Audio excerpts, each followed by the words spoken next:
It's finals day, baby. We are here for the VESL GG Championship. And of course, it's the biggest day of the three. I'm your host, Life with Panda, alongside somebody's gun for one final round of Fortnite action here in the spring season. Now, this has been an incredible 2 days leading up to this, but it all led up to this. SVG, are you ready to get into game number one? Oh yeah, it's been an awesome weekend. Excited to see now all the best players from the qualifiers hop in for the championship today, and it's going to be a fun time. Well, you don't have to wait any longer. Let's dive straight into the game here for game number one. Now, there are going to be 6 games played throughout the day. And again, this is the best of the best when it comes to North Carolina high school students in the VESL program. So we're going to see a lot of those highlight students who competed over the weekend now putting it all on the line for that big 6K prize pool. Yeah, some of the top names that we saw standing out were Cam and Ankles, Taki and Lafika, Xexes and Void were another top team. Renzo and his duo Trashy were another team that we were watching out for. And we are going to tune in here at Grim Gate first off the rip with Flu Cam Slam. You guys may know him if you follow competitive Fortnite. This is a player that we like to watch, and I'm sure you guys do too, as they take out Dom to start off the game. Great start here, but just about as we expected. We knew that they were going to be landing Grim Gate, and it looks like all the other teams that have been landing here throughout the weekend have opted to stay away, other than Dom, of course. But listen, I guess game one is about learning, right?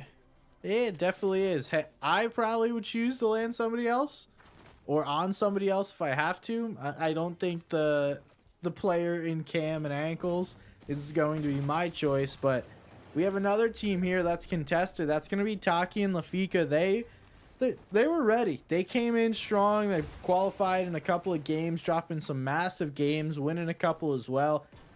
They're going to definitely be a contender throughout this tournament, and I'm interested to see how these games play out. Are all the players going to play as aggressively as we've seen over the past couple of days, or is it going to be a little bit slower, a little more placement heavy?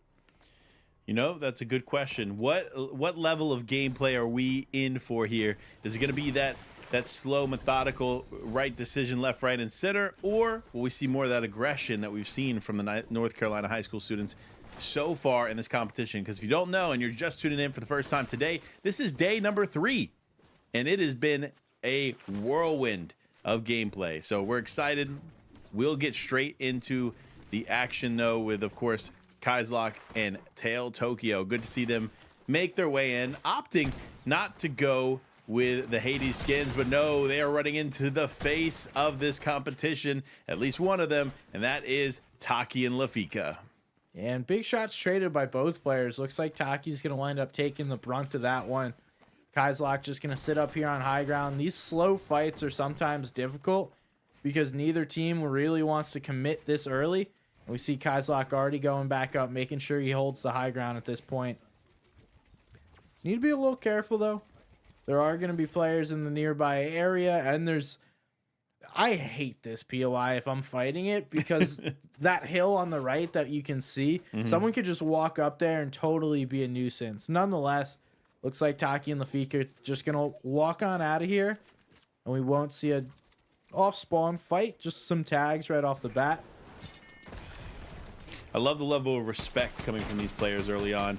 But speaking of respect, we get the opposite here. Looks like it is going to be Term and Scissor, of course, one of our most aggressive teams on the weekend, starting off strong. You see them taking that fight there. They did get one of the eliminations in that duo, but maybe this will be just a one-off scenario for them. Maybe they will be a little bit more cautious as they play this one out, because this is the best of the best here, folks. This is that final lobby of the weekend where it is one closed lobby. It is all of the best players from the 2 days combined, and they're here to put their name on the map for North Carolina high school's best players. Yeah, interesting to see how these players decide to attack it. This is already the most players we've seen, because we've kind of split up the lobbies earlier throughout the weekend. So starting with pretty much a full lobby here today. Trying to trade shots. Glock does not win that trade, and Vamp's going to get the majority of that damage off. We'll see if they're trying to take advantage of it. They are split down below, and these two are together up above, so I don't expect really anything from these two to be happening. RK and Delicate, though, looking to close out this fight. Should take one shotgun shot here from RK. You can find him. A little bit of bubble action's a little difficult, but nope. Gonna clean that one up, and RK takes that. He should be fine. Get right back in this game, popping a med kit. Yeah, you gotta love the bubble plays. I think they're a lot of fun to watch. It's definitely got some strategy behind it. Unfortunately, though, in that scenario, I don't think there's much they could have done. But now we tune in. It is Ophalopagus alongside Vazforce starting off strong here. They have a knock. Looking for that full finish there. They're going to get that. And now that's going to be, W key out of this one. Doesn't mean their teammate can't potentially get him back in a little later. Nevertheless, we do have another team right there on the edge. It's Million Arc and Astro. Two players that we didn't get to see too much action from, so I'm going to be curious on how they can play this one out. But now we tune back in with Terms, who, of course, as you can imagine and as you can see, is one of the aggressive players from this game. It did not expect any of our top teams really to change their play style. They're going to go after it, and that's what we're going to continue to see there from Scissor and Texerms. Now, X-Man trying to make something happen, make the miracles happening against all of... But that's a team that was actually heating up yesterday. Didn't start the tournament off playing super well, and then yesterday they just locked in.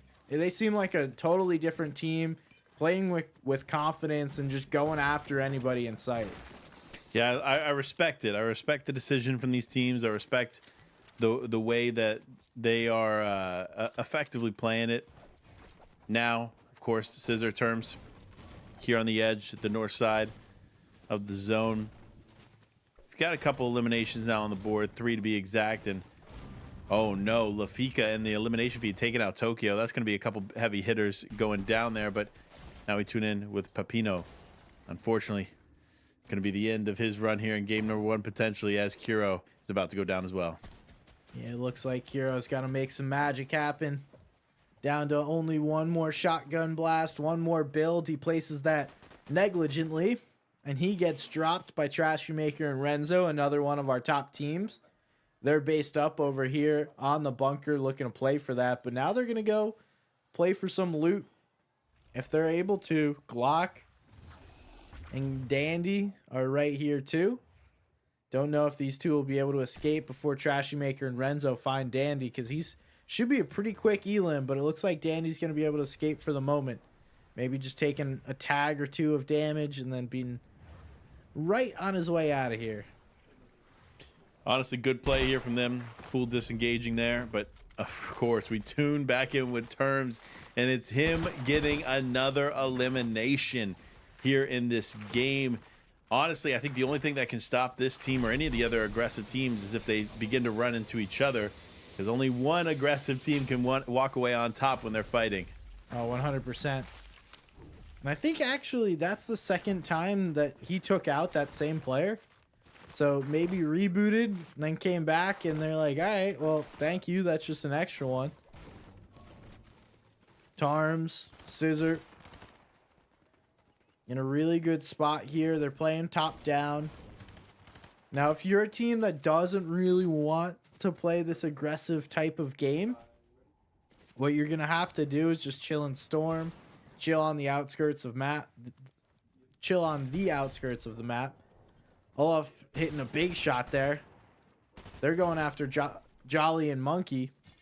That's a team that we've seen plenty of, but not looking like they're going to do so well just here in this first game. Nonetheless, I think they're a team we could watch out for. And one thing we have to remember is it's prizing for top 3 only. So you're not really rewarded if you can't just absolutely pop off. Yeah, that's going to be a huge point of contention here for this game. Is you have to be 3rd place, 2nd place, or 1st place to walk away with some of that cash, and I believe even 1st place walking away with like $3,000. We'll get that confirmed for you, of course, a little later on. But I mean, it really just gets better here. If you're one of those top 3 teams in the lobby, you know you're playing with all that you can to make something happen. See what McAllis can do by himself. Carly's over there, but looks like McAllis is going to have to figure out how to get through this themselves. Just kind of getting their boundaries, figuring out all what's going on. Going to pop some heals, and looks like neither Dandy nor McAllis wants to do anything there. And now we tune in. We got Cam and Ankles here. A little bit of a stalemate. Both teams just staring each other down, knowing something's about to happen, but not sure what. Ooh, here it is. Cam going to go ahead and dive in here for the first fight, not realizing that that other player is lingering close by. Big shots come through on Cam, but he is able to clean up Cart. Now, though, Cart's teammate has an opportunity to do something here, potentially bring the force, bring the energy back to Cam, but no, not before Cam actually gets a chance to heal up quite a bit. But Ankle's now taking a bit of damage too, so he's on the hunt. It's going to be JD on the other side of that one, as his teammate now back with him, a little bit healthier, and should be a relatively easy 2v1 here from here on out. Yeah, the only problem is going down in the pits below here becomes quite difficult if you can properly hide and box. But that doesn't happen. Cam cleans this one up really quickly, and it's all over for that team in game number 1. Ooh. Now we got Taki and Lafika rolling over, about to start something. There was some smack talk too before. Remember, Taki was claiming in the chat that he is a better player and has more earned than Cam, despite all the talk of the town being about Cam. So this fight is more important than you guys think. Yeah, I don't know. We'll find out. Who's the better North Carolina player, at least? They can get to figure out who's the better player overall throughout the rest of their careers. Cam and Ankle's taking a lot of damage here, trying to return it. Just a little tag there back onto Taki. Nothing really happening. But we know Taki and Lafika are some great box fighters together. What we've seen from them is constantly being able to find the right angles to take shots and somehow finding Cam there. No free peeks if you're Lafika. Yeah, he was so quick to read that Cam was going up there that he responded accordingly. Honestly, pretty impressed. I can't lie. That is some good reaction there from Lafika. But Cam and Ankles, they're going to take that play that you were saying. They're going to go kind of back towards the tunnels a bit, make it a little bit more difficult for them to find, and hopefully get an angle that catches them off guard. That could have been huge there for just a moment as he tries to take a shot. There it is. Big shots onto Lafika. Now putting him on the back foot. Could be Cam potentially pushing this one in. But wait, is there? There is another team approaching from the distance. This could be getting tougher and tougher for both of these phenomenal teams to make it out. Yeah, this fight's going to take way too long for either of these teams' liking. It's going to wind up costing them way more than they want to. But now you're kind of just like all in this fight. The only way that you're going to be able to get out of here is run away and start to farm. I like the play here from Ankles and Cam to go down below. It makes it much harder to get third-partied. Really, you're just going to be able to get third-partied if you're the team above. And then you have to come fight in my ground. We've seen Ankles and Cam be able to claim tons of space. And they're just going to go further down, try and look for a separate exit to get themselves out of this hole and start worrying about what the next play is. Good plays here from Cam and Ankles as 4 teams in total approach a fencing field. That's a lot to deal with and a lot of pressure. It doesn't matter how good you are. If you're not managing that accordingly, it could be a problem. And it does look like, fortunately, Dandy is going to go ahead and disengage with his teammate, but Taki Lafika follows shortly behind, debating probably whether or not they want to engage with Cam here or focus the team rotating away. And that team looks like they're rotating directly into Storm, so it's probably not worth engaging with them. But now Cam and Ankles are just going to go ahead and push away too. You know what? I'm not opposed to this. This is actually a really smart decision, and these are the decisions we expect to see more of here now that it's the finals lobby. Yeah, it's surprising compared to what we saw over the past couple of days. Haven't seen many teams give opposite teams much respect when it comes to fighting or rotating out. Looks like Taki and Lafika, though, they're just going to continue to push this. They're not here just to hang out. They're here for business. They want this team, whether or not they know it's Cam. They've understood this is what we're doing, and we're going to try and make this play. Cam's going to go up to try and jump on Taki, though. Lafika's looking for some support. And now we're going to take two separate ones. We'll see who's the better 1v1 player, because it looks like Taki's winning his one against Cam at the moment. This could be huge. Again, folks, there was a lot of conversation going back and forth between these players. Who's best? Who's this? Who's that? Well, it all gets decided today here on the battlefield as game number 1 is just heating up. And it looks like Xexes and Void have been doing a lot of work there. I've seen them pop up in the elimination feed several different times. So that's a team we expected. And I think for both these teams we're seeing fighting, had it not be these two, they would have gotten way more, as Cam's able to take a shot there. And it looks like Ankles cleans up Taki. So round 1, if this is going to be a regular fight, goes to Cam and Ankles taking that first fight.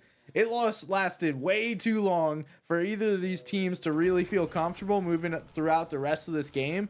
But nonetheless, they're able to win it and put themselves in a great spot. You know Taki and Lafika are fuming at that moment. They had a lot of advantage early in that fight. They did a ton of damage in the actual POI itself and then continue to force the fight, be the aggressors in that fight. Unfortunately, though, it's one of those things where it's like you just take a little bit too much damage and the tides turn.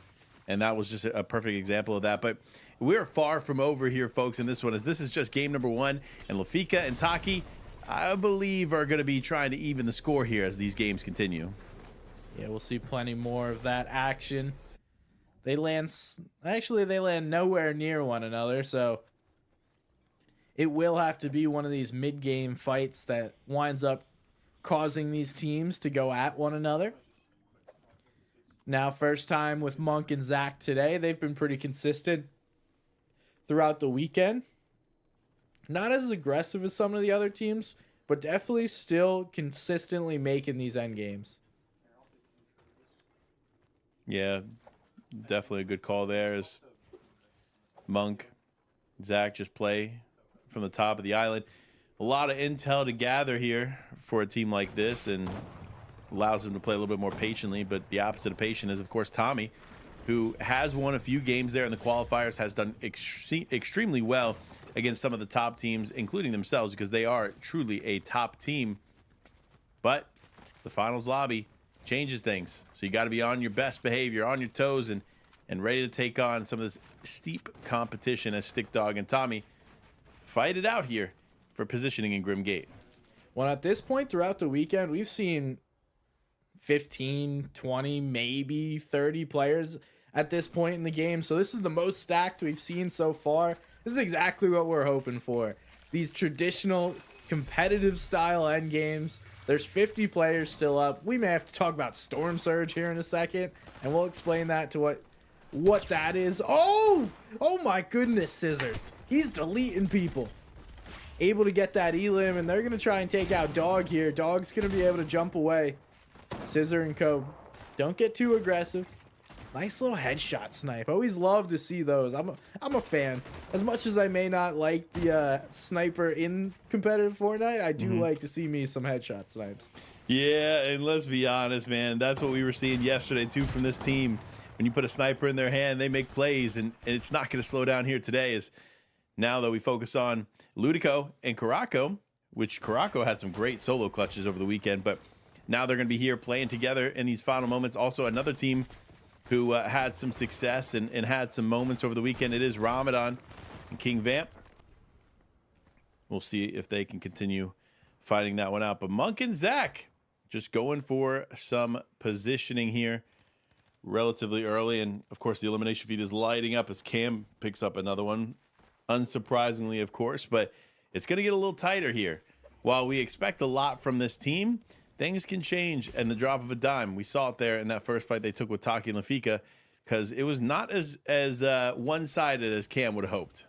No, I don't think many of these players are going to have completely one-sided fights anymore. Like we talked about, this is the best of the best throughout the weekend. They're all deserving players, having made it here to the finals. And I would guess, based on the rotate, Zach and Monk did get a forecast tower, so they were flying over this island well before anyone else knew what was going on. Now we see Cam and Ankles, after having picked up that elim there onto Lafika and Taki, have gotten quite active. They have gotten a number of elims, especially here on Cam, and now it's time to see how they're going to rotate through these end games. Well, as I say that, they're going to go for an elim 2, call it 2. Cam gets both of them. Now they can focus on this rotation here after refreshing the mats that they didn't need. Yeah, definitely a good one here. Played out for them, but Vasforce, Ophalopagus, just going to be the first team we see with Storm Surge on the weekend. 3,100 damage above is no easy task, so this is going to be a very healthy position for this team. You saw how many eliminations they had? 13. That's the highest I believe we've seen in this lobby to date. So that's a really good sign for them here in game number 1. But it's going to cause some of these other teams to have to pick up the pace and could cause for mistakes to be made as well. Look, I'm all for aggressive games and getting as many eliminations as you can, but you also have to be mindful that one wrong encounter can put your whole entire tournament in jeopardy. And we see this team is below here. They're trying to figure it out.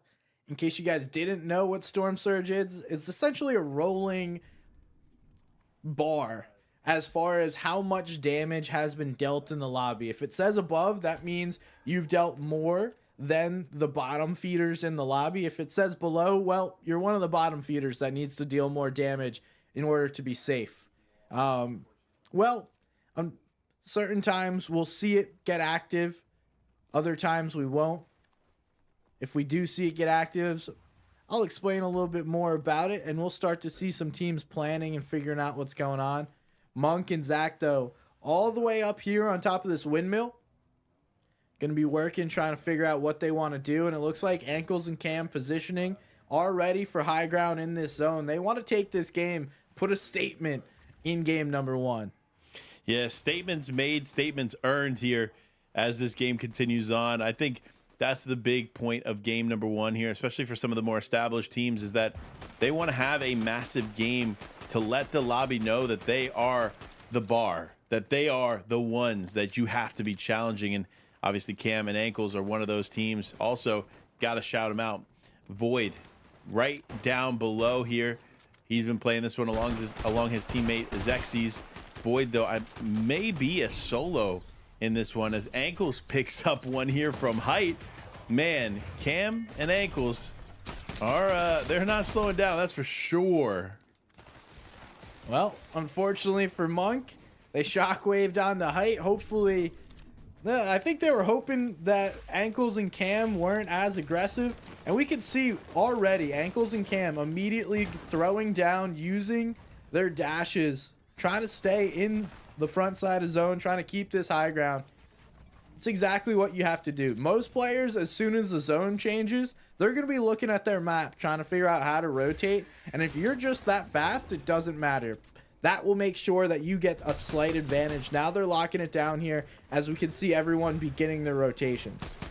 Good plays here. A show of force here from the one side of the zone as Cam and Ankles look to connect some shots there onto the unsuspecting players around. And so many players still in this one. It looks like no one's challenging for height quite yet. They don't have too much height over that second layer, so it really wouldn't take much to take high ground from them. But as I say that, of course, Ankles starts really committing the material to hold this one down. Yeah, a couple of ways to build. It's not optimal, but it'll work. I think they're fine as long as you keep doing stuff like that. You'll be able to find a refresh or two. Absolute beams here from Ankles. That's now the second one that we've just witnessed in this end game alone. So you can see why he was the chosen one to play with Cam. An absolute beam again. He's got the mythic. Hey, whatever. If you're Ankles, hey, don't show up in the open because I will take you out. What did we just watch? I feel like it was literally an aim trainer here for Ankles, and there were just the props popping up. Hey, I'll take you, I'll take you, I'll take you, as he continues to find more eliminations, and eliminations fall here in this one. Tickler goes down, Ludico goes down. Lots of the big hitters from the weekend going down here. Now, though, top 10 situation for these teams. Who's going to finish out on top strong as Ankles continues to apply the pressure from above. And Cam, of course, shortly behind there. Playing this one really, really smart. But with Scissor, Term, Void, Xerxes still in this one, there are a lot of heavy hitters left in this lobby. Yeah, it's all the who's who of this lobby is what we've seen throughout the weekend. All of our top duos pretty much still up. And if you're Cam and Ankles, what you're trying to do here is just guide your way through these end games. And you're focusing anyone that builds in brick, anyone that gets pretty high up, anyone that builds in metal. You're just spraying them. You're trying to weaken them over time. You may not be able to get the elimination right away, but what you can do is start to use their builds, start to use their heals. That way you give yourself a better chance as the game continues. And we can see they are getting sprayed from height. That's because they're one of the healthier teams on a higher layer. But now we're going in this mid game here. Xerxes is making plays, able to take out Vasforce and Oliva. Now both of them are down. Xerxes and Void just balling out. 11 eliminations already. Again, showing why they're one of the top teams in this game. I feel like we've seen 3 or 4 teams hold the majority of the eliminations in the lobby, and that is just insane to think about with so many players playing in this one. Remember, this was a full lobby, folks. We have stacked out with over 90 players competing in this finals lobby, so it does not get much better than this, and if we're being honest here, for these North Carolina high school students, and it doesn't slow down there for Xerxes as he finds another one. And we can see the fire coming down from up above. Cam and Ankles are just suppressing and compressing this lobby down layer by layer. It's now 2 duos and 2 solos here in this end game. Cam and Ankles, Xerxes and Void are the 2 duos. Now the other solos trying to make it happen. One of the solos goes down. That's Clapsy that's able to pick this one up. Now Cam's trying to close this out. Wow. Xerxes is going to take out Scissor. Now a final 2v2. The moment we've been waiting for all day. These are 2 teams that haven't gone head-to-head quite yet, and now is their time to shine. Which team will walk away with the first victory royale of the day as Cam takes a big shot, but also takes a lot of damage? He dishes it right back there on the Xerxes. He goes down. Void is out in the open. Oh, but he's able to take out Cam. What are the heals here on Void? Because we know Ankles has a bunch. This was smart. These players knew that this is how this was going to play out. Ankles is in a great spot to be able to play this med kit. He has the splashes. It's going to go over to Ankles. He's got nothing left in Void. Ankles and Cam take game number 1, but an absolute thriller when they go head to head against Xerxes and Void. What a way to start the day. You love to see it here. We knew that these teams were going to have an impact in this final lobby, and they showed out. Man, that was a good start. Yeah, you can't ask for any better than that. That was the who's who of everyone we watched this weekend showing up. And you mentioned it. A lot of those teams had the majority of the eliminations. Yeah. It was like 3 or 4 teams that basically had 10 plus elims, taking out the entire lobby. And let's see how that continues throughout the entirety of this tournament, because that was just game number 1. That was indeed game number 1 here, folks. But before we get into the standings and get you updated on where the leaderboard is at, we have to go to a quick break. So don't go anywhere. We'll be right back before we get into game number 2.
after one incredible game to start the day, we have 4 of the top competitors up at the top.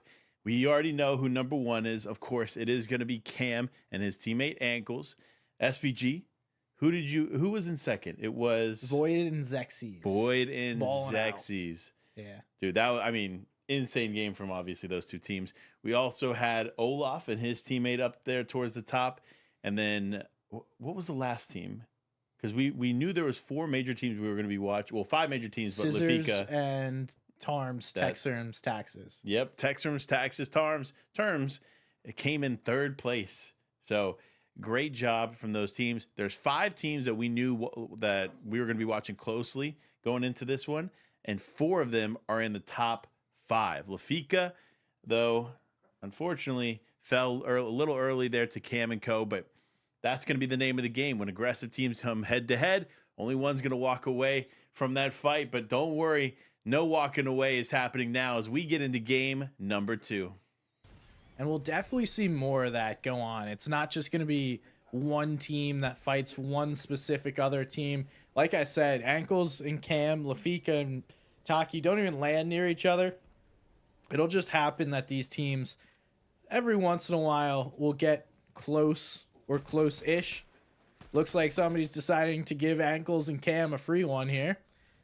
As Taki is taking out Tokyo, so that could be big. Cam's going to take out Unnoted.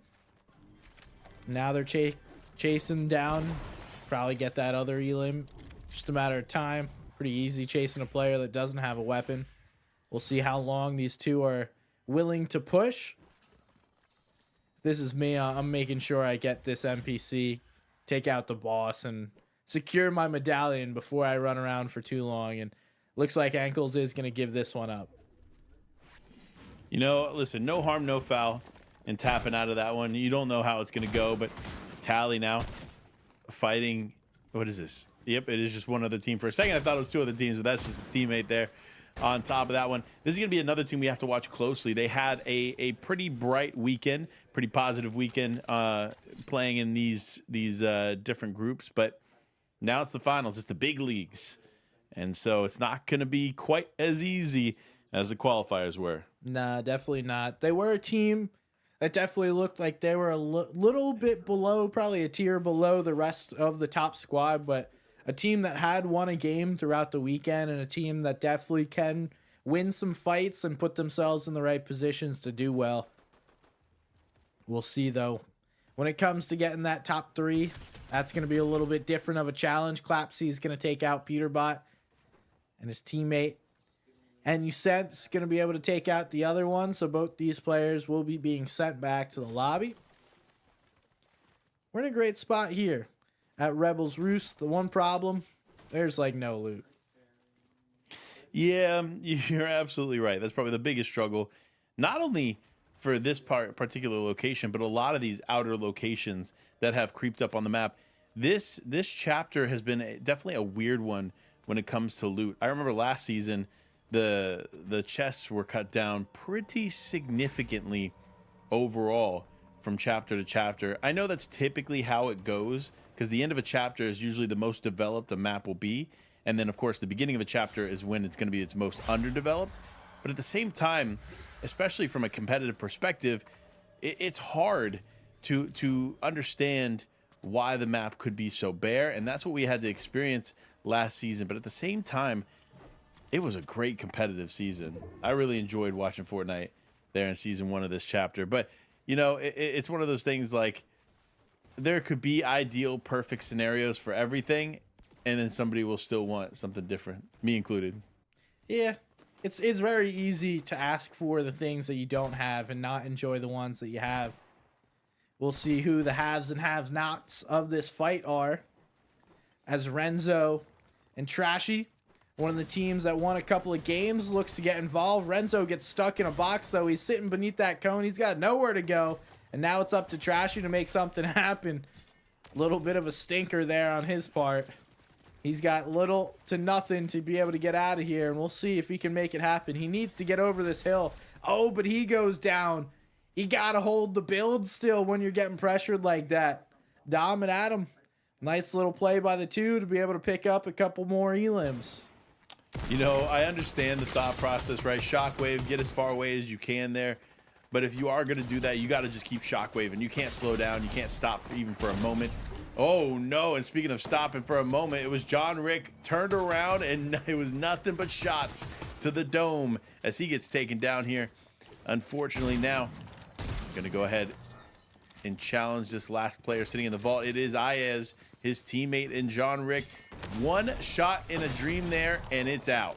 Ayaz almost goes down in exchange, but takes out Carry nonetheless.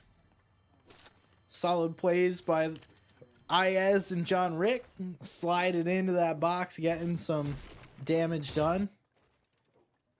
He'll hit the reboot. That'll probably cause some teams to get a little interested in what's going on over there. And now we're seeing how this plays out over at the Underworld. This is for the Siphon Medallion. Agent Wills and Sean, they know another team's here. This team's been creeping for a while. And Wills actually takes a lot of damage. Or his teammate Sean takes a lot of damage. And Wills now needs to make something happen because his teammate is down bad. Got to give him some time. But I like the play to drop down. Give yourself some dashes. Play a little bit differently. And now you've drawn the attention. And it looks like this team has slowed down as Sean's being able to take the high ground here. Big shot comes out. Nothing really connecting there. Onto Mailbox. That's another heavy hitter in this one. But Mailbox has been a predominantly solo performer, if I'm being honest, over the weekend. Every time we tune in with Mailbox, it seems like he's lost his teammate. So it's nice to see them both together for this one. But going up against Wills and Sean, this could be a tough one. It looks like Wills decided to change his name for the broadcast today. I respect it. He said it was Call Me Wills yesterday. Now it is Agent Wills, showing his support for one of those orgs in the scene that, you know, is a little out there. Yeah, they do stuff. They definitely do some stuff. Questionable things at times. Now, Taki and Lafika, they're chilling, getting involved. Ramadan and King Vamp, that's another team that at times has looked good, but I wouldn't say has always looked good throughout this entire tournament. Now Taki gets a good angle on there. That's some big shots on the King Vamp, but Ramadan turns it right around, takes out Taki. Nonetheless, Lafika's there to close him out. That's a win by Lafika and Taki. Based on the eliminations, though, they were able to take out Tokyo in early game, but Kaizlock is still up. So if we see Kaizlock and Tokyo back in the game, just know that was from a reboot. Now the fan favorite, Green FN, coming in here, trying to fight Xerxes and Void. Xerxes and Void take out Valcox, and now it's up to Green FN to continue a streak of absolute dominance throughout this tournament. He's going to have to go back, try and get his teammate back in this one. And yeah, after game one being extremely stacked, we're seeing a much faster paced game number two. That we are. And look, it's another top team. It is Scissor and Torms lining up here, the shots, just trying to make something happen. In game number one, they averaged 7.5 eliminations. That was because it is 14 full eliminations, and now they've gotten one in this game. So 7.5 eliminations is the average right now for them. So you already know they are not slowing down whatsoever as they get another one here at the hands of Scissor. Yep, now Clapsies is the one in the sight. Beautifully played, predicting he'll try and come out of that cone. Gives him a little shotgun shot. Thank you for hanging out in the lobby with us, sir. Now Green still trying to run away from Xerxes and Void. Xerxes somehow keeping it alive at the moment. And he is going to try and make his last stand here. Box up. Look for something to happen. Don't expect this to last too long, as Xerxes and Void have just been so solid. Down goes Green FN. He won't be bringing Valcox back into the game.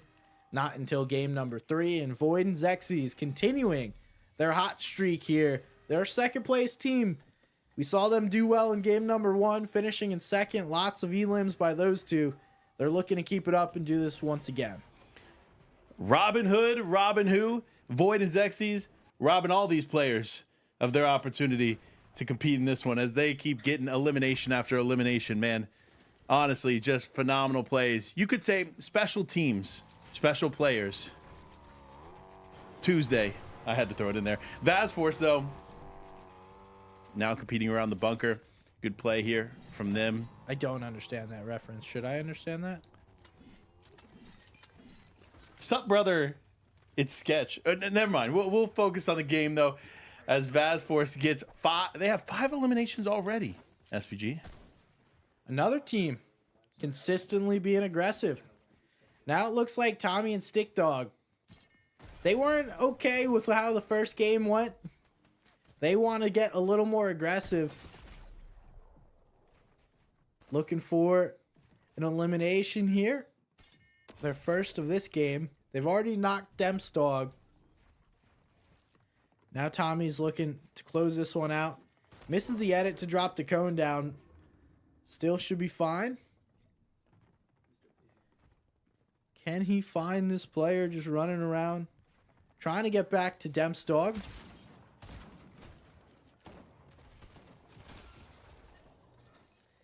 Down goes Pigeon. Stick Dog Tommy pick up a couple. They're in a good spot now on the north side. They may wind up running into Scissors because they were up there in a similar position. Could be good for them if they end up finding one another. On this side is, wait, Jolly? Rip.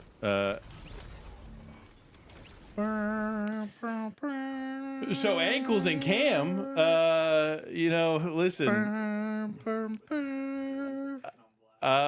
you know, shout out whichever observer decided to put that poor kid's demise on the screen. Unfortunate scenario nonetheless. And maybe, you know what, sometimes they have to choose that decision when your opposite choice would be to go head to head against Cam and Ankles. Don't blame the observer there. They just show us what happens in the game.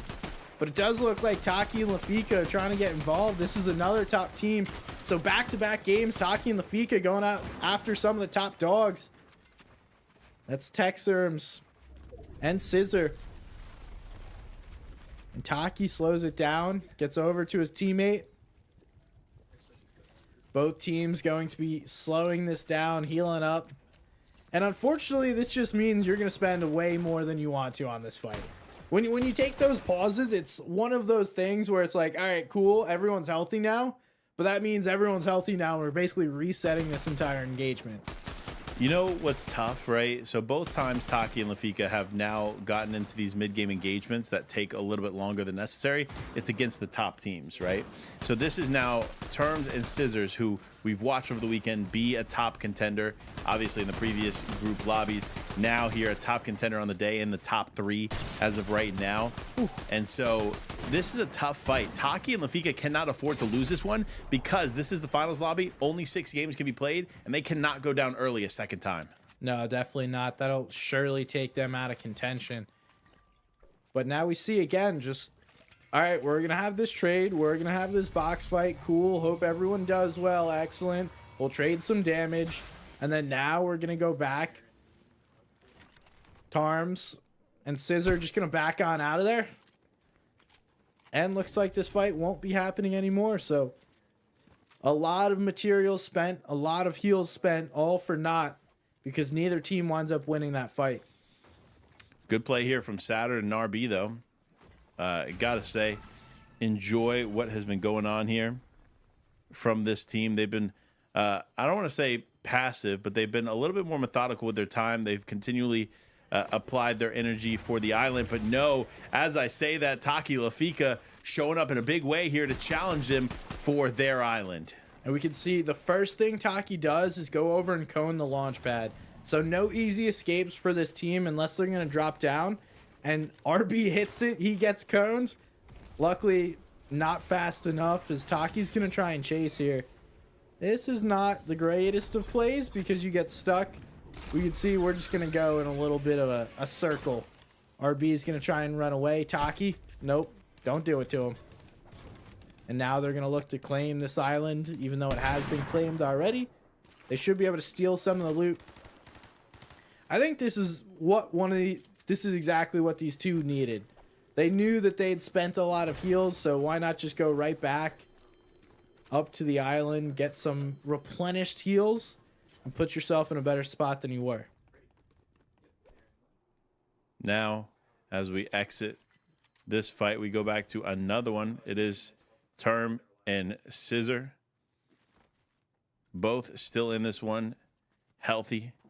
Scissor kind of leading the engagement, so to speak, here as far as eliminations go. 4 just on Scissor alone. Terms not picked up any yet in this game, but don't worry, folks. That'll change here within the next few moments, as we know this team to be one of the stronger fighters in the entire lobby. Yeah, and I'd bet most of those eliminations for Scissors come off the back of that sniper. Just seems to be hitting so many shots with that thing. Now we tune in with another team, Pepino and Kuro, going against Vazzy and Tally. Two teams looking to make a mark here in game number 2. And not only are they looking to make a mark, they're also getting third party, which makes it even more difficult. Tally gets absolutely beamed by the 2. That's a great combination by Pepino and Kuro. Big damage done, though, onto Pepino. Doesn't look like Vazzy's trying to follow up. Kuro trying to drop him down. Could be a moment where you want to slow down here if you're Pepino and Kuro, and that's exactly what they're going to do. Look to get some heals off. As Lafika and Taki take out Adam and Dom there in the feed, but this should be a nice easy elim if Pepino and Kuro can find where Vazzy is and single him out. Yeah, it definitely could be a win here for this team. A lot going on, though, and they're honestly going to need to start moving. They cannot afford to spend too much time in the storm there as this fight ends and another begins. An NFL dude in midi. This team, one of the in-house favorites from the weekend. I mean, we may be biased, but we do like NFL dude's name. Big fan.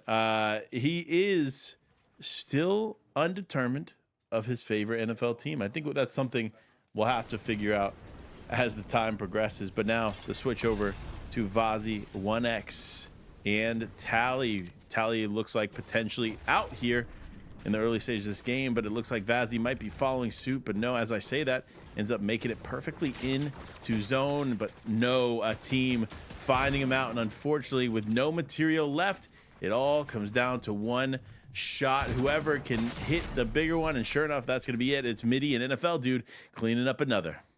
Yeah, Vazzy was basically a free elim there. Walking in with like little to no health, little to no materials.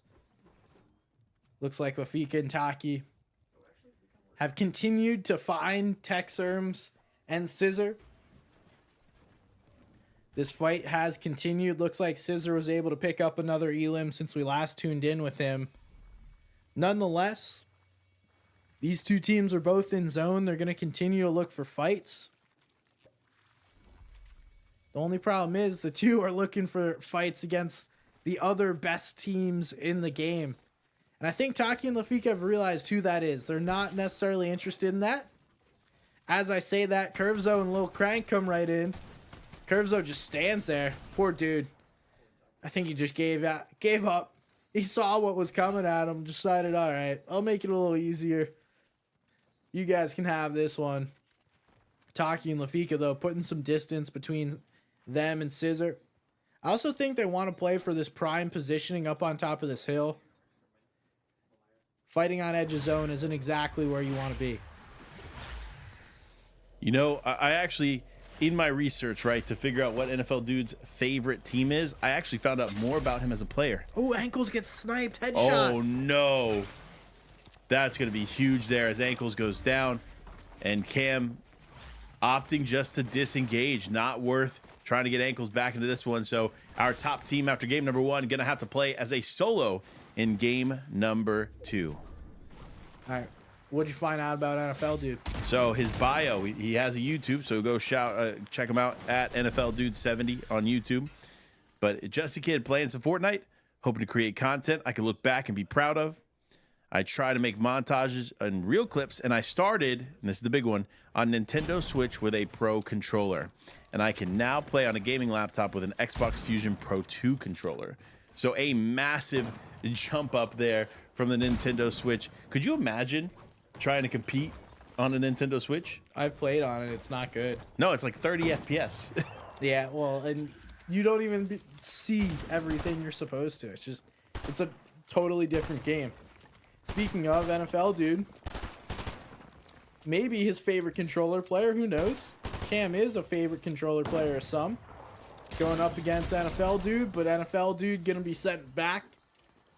Sometimes Cam is just gonna wind up being the better player. It is what it is. It's what happens when you run into some of the greats. You win some and you lose some in situations like that, and sure enough, that is going to be one of the ones that you end up losing here. But for Taki and Lafika, they've had a much better game than game number one. This is the turn they needed here on the weekend to make a massive push for the top of the leaderboard. It's just a matter of time to figure out how this is going to play out for them. But they're going again against some of the top teams. That is Vasforce and Olaf. They're in 4th place going into this game. And so definitely another top team that they need to be a little bit more mindful of if they want to continue to climb. But we see other top teams. It's Scissor in the elimination feed, finding another one. And honestly, I'm saying this now, VESL, you guys might need to ban the sniper usage just from this kid. You could see, though, from Lafika, the way he was approaching that fight, definitely giving those players more respect. And it looks like that's going to go slower, but now Xerxes gets caught in the box of another player. Void's able to take out Pepino. Now, there's a solo being chased. Xerxes needs some of those heals. We'll start to see this zone pulling get smaller and smaller, forcing these engagements between our players. And while we had a bunch up in the previous game, we're about at that pace we've been seeing all weekend.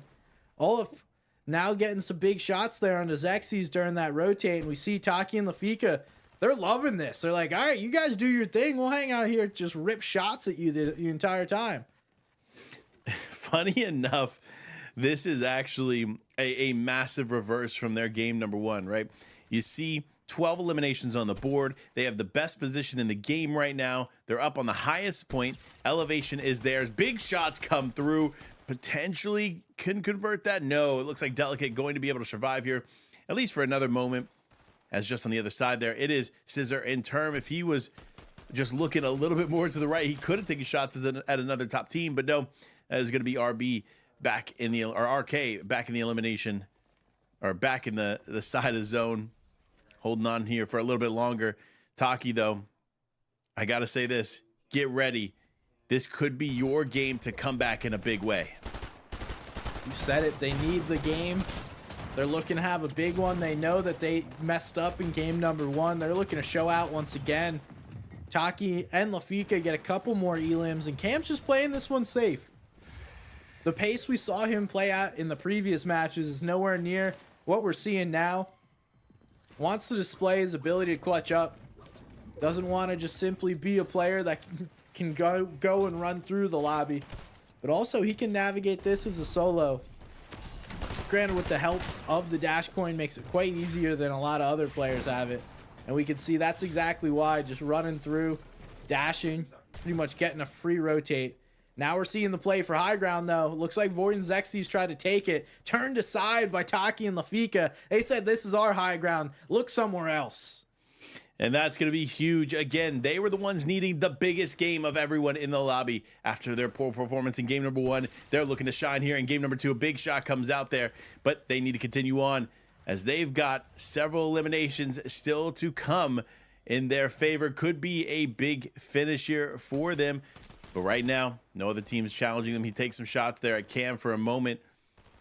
Cam just going to be able to slip away and continue on as a solo. I respect the solo push, but I don't see Cam lasting much longer in this one, especially with the way that this is playing out for Taki and Lafika. Yeah, a lot of duos still left in this. Just a couple of solos at the moment. We see Taki and Lafika locking it down. Tarms and Scissor playing the mid ground, Xerxes and Void. Again, a who's who of who we want in these games, the top teams, but VASForce gets a little bit too aggressive, going for a play, trying to get some extra loot in the storm, and the loot goblin got him. That's Taki in this game, but now needs to figure it out as a solo. And oh my goodness, back of the tarp, Cam Slam says, I'm slamming you into this lobby, but now Void looks for something and he's getting taken out too. Cam says, I'll give both of you the sauce, and he wants all of it. That's first place taking out second place going into this one, and that's what you love to see. It's the top teams going head to head in the final moments. Cam now gonna go ahead and dash forward. He does still have that mobility medallion, and that's gonna keep him alive at least for a little bit longer.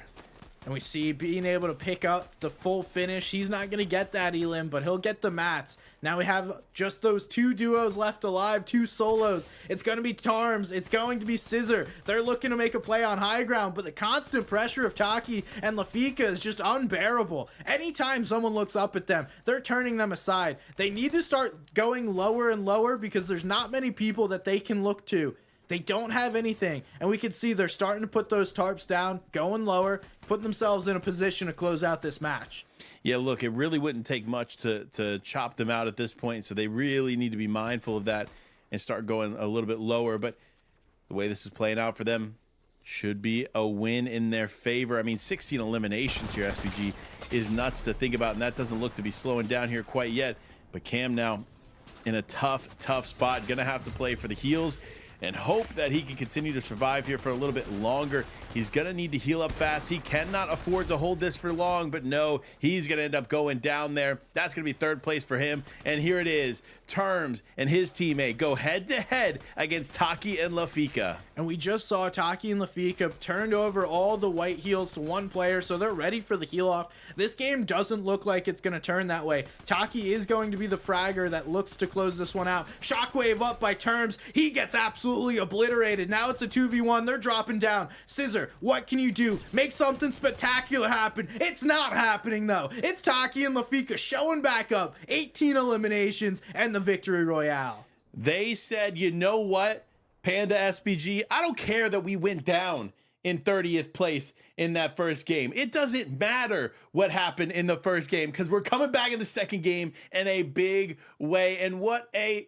chef's kiss, beautiful finish to what has been a very exciting finals. Yeah, they've been doing so well. We knew that they were going to show up today. They knew what they needed to do after falling early, and now making their statement on this tournament. They're here to play. We'll see though, because a lot of the teams that did well in the first game did well once again in the second game. So the leaderboard is going to look pretty tight, especially because Taki and Lafika, I don't think we'll be able to break in to that top 3 just yet.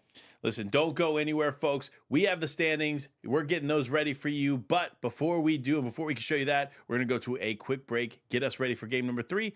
Don't go anywhere. We'll see you soon.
2 games down, 4 games to go, and we're ready to get into the next game of the championship series for VESL. But listen, with 2 games underway and completed, we have to talk about the leaderboard. So let's go ahead. Let's go ahead and throw those standings up, see where these players at. And of course, as naturally expected, Cam and Ankle right up there at the top with 181 points. And it's pretty close.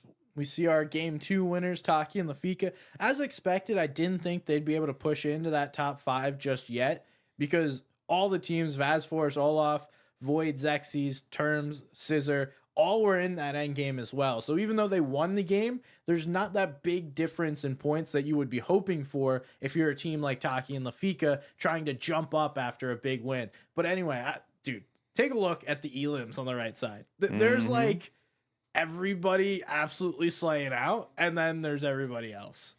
You know what? Listen, I can shout out all these players, but I want to shout out production real quick. Number 1, good catch there, John. Number 2, everybody making this a possibility has been exceptional, honestly, from this production level to the admins behind the scene working tirelessly. You got Risk and his team making things happen for these players. So shout out everyone involved, and a massive shout out, of course, to VESL. If you haven't been getting involved with VESL, what are you waiting for? It's time. Get invested into what VESL has going on for the high school scene. I mean, it is literally next to none what they're able to do. But now the focus is back in as we have Cam picking up 2 quick eliminations for the team and potentially getting ready to find a third. They just took out 2 solos. I'm so confused. Here's obviously one. Peace, dude. And I guess the other, that blue, no, that's normally Terms. Yeah, Terms and Scissors land up above. So was one of the players just playing as a solo? I guess that could happen. You know what? Hold on. Production, can you pull up Terms for us? I want to see what's going on with Terms, because maybe one of those eliminations before we tuned in was actually Scissors. No, I saw all the names. It wasn't Scissors. It was like Alex or something. Gotcha. Okay. And Terms and Scissors typically don't rotate in here until after they've gotten all their loot. So yep, that would be uncharacteristic of these 2. Yeah, but they are pretty split. I'm curious how far Scissor is away from Terms. But looking at the way this is playing out here, you're probably right. They're probably not going to engage with this. They don't absolutely have to. I mean, let's be honest. They know who's landing there. Yeah. It's a massive risk for them to contest that for both teams. Because I'm not saying like Terms and Scissor can't take out Cam, but when you have 2 powerhouse teams going head to head like that early on in this game, it almost becomes not worth it. Because if you can avoid those heavy hitters till the end, you're at least putting points on the board and then hopefully overcoming that adversity in those final moments where it really matters. Well, it's worth looking at a fight if it's long lasting and continues. But when you just get obliterated, there's no reason to look to go third party a fight, because you know the team that's landing at Grim Gate is getting 3, 4, 5 god chests right off the bat. But now we're tuning in to the Brawlers battleground, and the battleground that happens for Tokyo and Taki going head to head once again. You know, listen, we knew how it ended the first time. We knew how it ended the second time. Well, third time's a charm here, hopefully, for Tokyo and Kaislok as they look to redeem themselves here in this fight. But Taki and Lafika have been ruthless, winning the last game, now coming back in it with strong energy, ready to continue to take this fight for their own. Big shots onto Tokyo, now getting into the box. Tokyo's down, and Lafika out on top here of this one. So for Taki and Lafika, all they need to do, play it together, play it safe, and sure enough, walk away with another elimination. Another great play by them. Tough to see if you're Kaislok and Tokyo. One of the teams that's been really consistent throughout the weekend, but hey, sometimes you wind up going against an absolute monster off spawn. You don't get to choose those. Well, I guess you do now at this point. You could choose to go somewhere else, but first couple of games you don't really know. Now here in game 3, I'm going to say it is your fault if you keep landing somewhere and it keeps going the opposite way. Now we're seeing a different off-spawn fight. This is John Rick and Iez. John Rick, though, going to go down to Tommy. Tommy was in 6th place going into this game. They do need to pick up a number of elims, though. They can't just simply hang out and consistently get this placement where we're seeing teams drop 10 plus elimination games, at least if they want to get one of those top 3, nonetheless, the top 5 is still impressive. Yeah, definitely impressive indeed. But Ayaz, unfortunately, not necessarily having the day that they were anticipating. Remember, this was another one of the top teams here in this one. And unfortunately for them, they're just not able to find that groove that they've been looking for. Now losing John Rick a 3rd time here is going to be tough. Hopefully they can make something happen here moving forward. But now 2 other top teams. These are 2 teams in the top 10 now going head to head. It is Zexies and Void going head to head against Tommy and Stick Dog. Looks like Zexies and Void are actually trying to avoid this fight. They might be at least trying to get into zone first before they continue to fight, which makes a lot of sense. You don't want to burn all your heals before you get into the end game. So now we see Tommy and Stick Dog looking for another one. They must know that this game is going to change. They can't just simply play for end game and get that top 3. They're going to need more than that. And now, as soon as I say that, looks like Tommy is going to try and disengage here, and they're actually in a way worse position. Tommy was up above this team, drops down, but now is going to be able to get right back to Stick Dog, and they should be plenty fine. Great plays here coming out as Tommy and Stick Dog going to go ahead and disengage from Demp Dog and Pigeon. Dog and Pigeon versus Dog and Tommy. Which dog is going to have more dog in him? Who's got more bark in him? I like that. But Tommy now going to go ahead and walk in the building. Gather any extra stuff they can here to keep this game alive and well. Does look like players are still dropping. But here it is, a production favorite in Green FN playing straight up against Valkov. Now we look. Does look like this may actually be a tough spot to be in. This team is going to go ahead and jump directly on their head. It is Watson and Blaze Gamzee going to take some big shots there. Does connect a few onto Valkov and destroys that vehicle, but that's not going to stop them as they continue to disengage here. Now hiding behind the rock, hoping that they can get some kind of advantage in this fight. But if Green has anything to say about it, it's going to be a quick shutdown. See, that's one of those times where you just keep moving. You really gain nothing there from shooting out the car.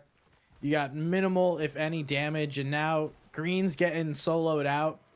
His teammate chose to go in a different direction, so Green looks like he's about to get taken out here by a different team, and mistakes have been made. Definitely mistakes made by these 2.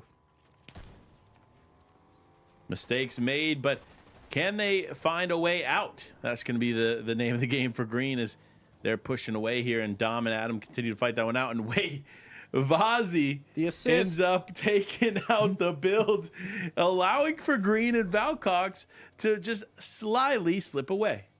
Hey, sometimes you need help from other players unwittingly. And Green FN, you owe soda over to Vazi.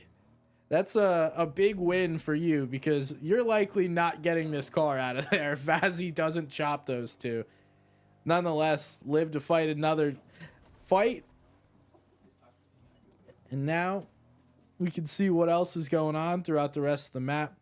I've seen Taki and Lafika pop up a couple times. Void and Zexies pop up a couple times. Haven't necessarily seen Cam's name just yet, so maybe he's in cruise control at the moment. To be fair, in Zone 1, they had 5 eliminations. So they could just be like, you know what, we've done enough damage and enough, or gotten enough eliminations early on. We don't have to worry about this until later on in the game. But for Taki and Lafika, they are known to be an aggressive team, but I think you can't slow down if you're this team, right? Because all it takes is them boxing up, and now they're no longer the aggressor, and then they find themselves at a disadvantage. Yeah, well, and they're already at a disadvantage. They're on the outside looking in as far as the prizing goes. They need to make up the distance between them and the third place team in order to capture any of the prizes. So it could be a huge reason as to why they're deciding to do this. Looks like Cam is going to get pressured here while going for the bunker. But as quick as that pressure came, it went back the same way. Looks like those players quickly backed off, and Ankles now just trying to hold some pressure here. Cam needs to hustle, though. Can't leave Ankles all up by himself to try and take on a duo. No, not at all. Remember, Taki Lafika coming into this game, we're in 5th place. Of course, Cam and Ankles in 1st, Terms and Scissor in 2nd, Void and Zexys in 3rd, and Vazforce and Olaf in 4th. So, again, the top players that we knew of going into this in this lobby still there fighting for the top spots. And, man, Cam just getting some beautiful eliminations there onto that duo. But now the focus is on here for Void and Zexys as they were close to another top team there in Term and Scissor, but looks like they're going to go a different way. But oh no, it's Theo's favorite, Green FN, on the receiving end of what seems to be some aggression. He heard the build and now he's in. Zexy's going for the big fight here against Green. Big shots come through and Green is down. Clean little play there by Zexys. You can see Green trying to shake his head. No, please don't, please. But it doesn't matter. He's going down. Void and Zexys, 3 elims. I would have expected they had more based on how many times I've seen their name. Now we're going to look at the backside of zone. Looks like we are going to see one of these zones start to pull towards Grim Gate and the Underworld. We'll see either of these teams deciding to make a play. It's really important, though, to keep the green juice for when you need it. Those skulls are vital, and some teams just use them without a thought. Willy-nilly, so to speak. Willy-nilly is a good way to say it. And it looks like this team just totally made a mistake.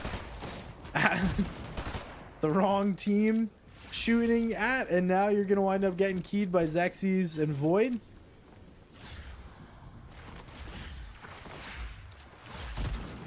Tough day in the office here as Zexys has their sights set on them, and they're going to continue to push, hopefully landing them another elimination here.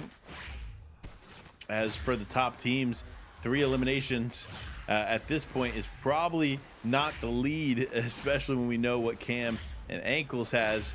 So they're going to have to pick up the pace if they want to continue to maintain one of those top spots. Again, remember, this team was in 3rd place going into this one, and not only in 3rd place, but 3rd place down by almost 40 points from 1st. So those eliminations are going to be a key differentiator from which team's going to be out on top and which team's going to fall shortly behind.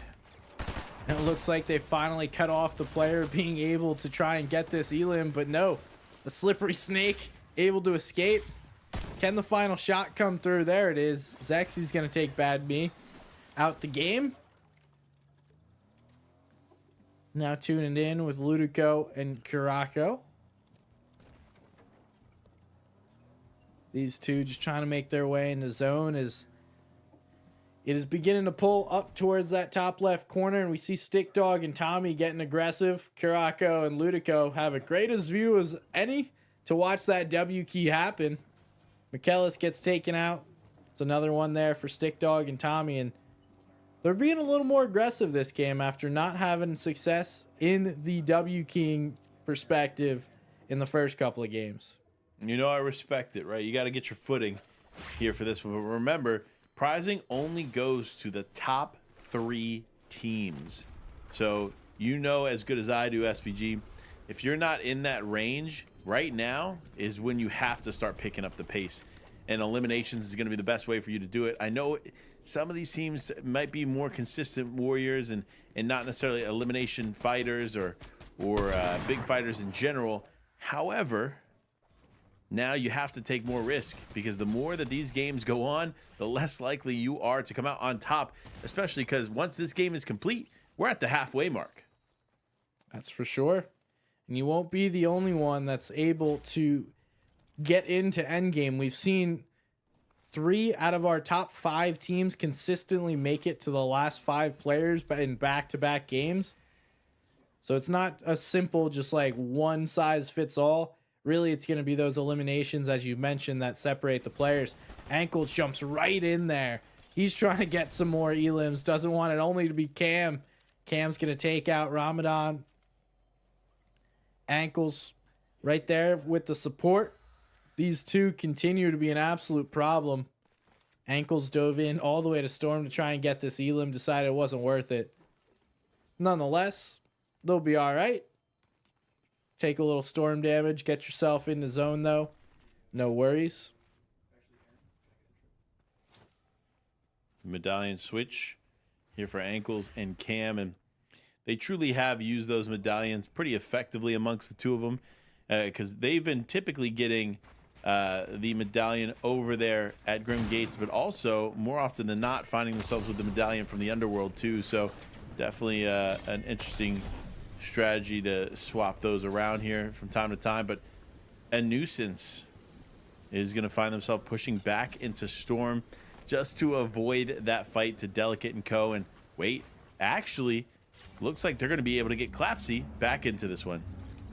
Love a teammate going for the reboot play. Always love a team player that's willing to dive in a Storm, get you back in the game.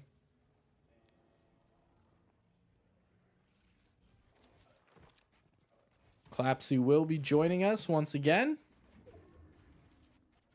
Now we tune over to the other side of the map, where it seems like there's a lot of action going on. Void Zexy's getting active.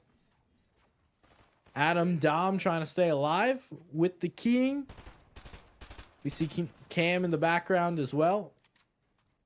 Ludico and Kuriko in the background. And there's a player off to the left. So this is a pretty condensed area. Lots of players here. Vasforce and Olaf. Oh, in a position. Wow. And he winds up getting sniped. I would guess that's either Cam or Ankles that put the shots there onto those players. Yeah, that is going to be an unfortunate shot connecting there for that team. It is Vasforce. Remember, Vasforce being in 4th place going into this one, so definitely want to maintain one of their top 5 spots at least when it comes to the halfway mark. But we'll see this continue on as Void and Zexy's now boxing up together. Wait, was that? I think it was Lafika potentially on the receiving end of some more action. So that could be a really interesting fight. But we switch over to Torm and Scissor, who are just focused on survive and playing this one out. You see, they've had a less aggressive game than some of the ones we watched over the weekend, which no harm in that whatsoever, especially considering they are in 2nd place going into this one. So definitely want to maintain one of those top few spots. But Void and Zexy's now, unfortunately, on the back foot a bit. They did take quite a bit of damage in that fight, and unfortunately not going to have much to show from it, as none of the eliminations converted in that one. Yeah, Lafika and Taki were the ones that started that fight, and it looks like Void and Zexy's gonna retool, reheal up. Wonder if the respect will come through for Taki and Lafika. Gonna decide, oh no, you guys, we'll see you in a little bit. We'll take this, rotate ahead of you, and we'll see you guys in the next zone. It is a far rotate. We're going all the way to the north.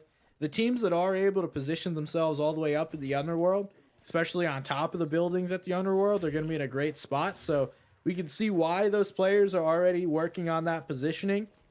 And here is one of the teams already putting themselves in a great spot. That's going to be Scissor and Terms, looking to win this game. They put in the work. They've gotten a lot of elims. They've gotten a couple of top placements. Now they want to try and grab a dub. And a dub they may just be able to grab, but if there's anything that Red Light has to say about it, they might be the one stopping them, as they find themselves being extremely aggressive here in game number 3. I love to see it. Results in a nice little knock there for them, and it looks like this later half of the game is where they're really picking up the pace. Good stuff here for them. But we talked about it, right? Game number 1, this point in time, it was like roughly 59 players. About. Now it's 25. People are starting to understand what they have in front of them, and it looks like they're taking advantage of it, as they know that maybe some of the stronger fighters are going to be the ones that lead this lobby. Yeah, unfortunately for most of the lobby, I think game number 1, players coming in with a lot more respect. Game number 2, we've seen the likes of Taki, Cam, Vasforce. They're all just getting aggressive, looking to key everybody. So it's changed. I think you get a little feel for the tournament, understand what you can and can't do, and now all these teams just know, hey, if I'm not running into like one of these top 5-6 teams, I'm keying their brains out. Yeah, you're absolutely right. It's the best way to do it. If you are one of the top teams, you just got to know when to take the fight and how often you could take the fight. And to be real with you, the one thing we've seen done very, very well now from Taki, Lafika, Xerxes, and Void is that when they do get into a fight with one of the better teams, after a few moments of fighting, they realize it and opt to disengage. They said, you know what, this is probably one of the teams we don't want to tussle with right now, and just hold off so that they can survive a little bit longer and then take those big fights against the top dogs at a later point in the game. Yeah, you could pretty quickly tell if a player understands how to properly box fight and their angles. Sometimes kids just stand out in the open. You're like, all right, this kid doesn't know what's going on. If you're taking your right angles, you're putting yourself in positions, editing quickly, trying to take pieces, then you understand, all right, I respect this team. I can respect what they do. Cam and Ankles just chilling, though. They've got no fear. A lot of teams building out some space, these two. Taki, Lafiki, you guys want the sauce? I'll hand it over. It doesn't matter. That would be the second time we see them go head-to-head. Remember, Cam and Ankles were able to take out Taki and Lafika early in the first game. Now, Taki, Lafika actually just behind the team. Could end up catching them off guard in the rotation. Just depends on when these teams opt to start moving. Taki almost took out Height. They got to be careful. I think that's Scissor. Yeah, it's Scissor in terms. Holding down the high ground. Zone A is going to pull in their direction, so they're in a good spot just to hold it down a little bit longer. So we can see what zone is looking like. This is the current zone. It's going to pull to the north even more. And that'll actually be really in the favor of Scissors in terms. So they can just stay up where they are this entire time. Spend little mats, even go reform some if they need to. Big shout here for Cam and Ankles. Picking up a few more eliminations here in this one as Scissor still maintains Height. Is now going to go ahead and follow the back of their own tarp and get into the new position in zone. And with them controlling so much of the high ground, they definitely have a significant advantage at this point in the game. But let's be honest, you know as well as I do, SVG, if you invest too many material in zone 8, you're going to fall short there in the later parts. Yeah, I think the one thing about this team is they're just on top of a building, so they can still hold it. Ooh. Oh, Tarms just did it to him. Headshot to the dome. That's not exactly how you draw it up, but Tarm's able to take advantage. Might be going for another one. Does find Lafika. That's at least a body shot. Him and Scissor just an absolute terror with these snipers. Yeah, it's crazy. I feel like for one point in time, it was like Scissor was leading with a sniper. Now Tarms just showing up and saying, you know what? It's not just Scissor that can do this stuff. It's not just his game. It's my game too. And so big plays coming out. Looks like he's going to go for potentially another snipe. But as that's going on, Void goes down to Cam. That is your second place down to your first place team here, folks. And that's going to be pretty massive. But Void still has Xerxes left in this one. So at least a few more placement points basically guaranteed for Xerxes as long as he stays out of the sight of Cam and Ankles. Yeah, we're into our top 10. So this is when these plays start coming out. Cam's trying to take the high ground from Term and Scissor. Both players have the dashes at the moment. Only one of them's going to have unlimited. Term says, all right, that's enough of this. Cam, Ankles came into that engagement with max mats. They're not afraid to spend them. Now Cam's just getting involved, going, dashing all the way to the other side of zone, and they're going to hold this high ground position and look to win another game. You know, I respect the plays here from Cam. He's trying to go ahead and gain control of what is a winnable game for them, but it looks like they did end up spending quite a bit of material, so getting ahead of zone going to be more of a priority, but they're still committed. They want that high ground. They know that it's going to be the biggest advantage for them to have in the game at this point, and so far it looks like it could be all theirs. Remember, they were better suited for high ground with the material that they have versus some of the other teams we've seen thus far. And oh no, Ramadan goes down to the hands of Scissors. So it's going to be another repeat of what we've seen in some of these other games where it's the top teams going at it in the final moments. What a play there. I haven't seen a Shockwave play for height in a long time, but Taki is going to be looking to make that play. He's able to throw the player into the zone, and that's solid. We see Ankles super weak down there. He's still barely hanging on. Cam's in a decent position, but Taki and Lafika steal high ground away. Now it looks like they're trying to get another one. Honestly, a super impressive steal here for Taki and Lafika. And if they get a back-to-back win, then we're going to see a difference in the leaderboard for sure. And that's exactly what they needed going into this one. Now, though, King Vamp on the second layer of height, that's the last place you want to find yourself with an aggressive team like Lafika, like Taki, because they know as soon as their sights are set on them, they're going to take you out.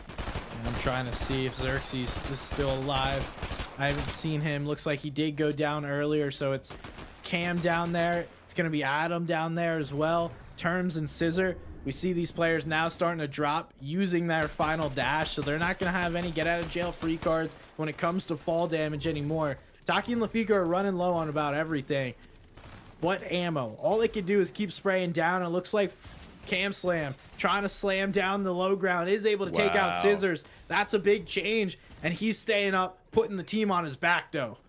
Huge play there from Cam to clean that one up. Remember, Scissor is one of the top contenders, so that's going to be one of them almost completely down and out. Torms, very, very weak too. Cam and Ankles only needs one shot to take out that team. And wait, I believe we're going to see a few of those solos now creeping into the fold here in this fight as Cam continues on. That's going to be another one. That's Olaf taken out here by Cam.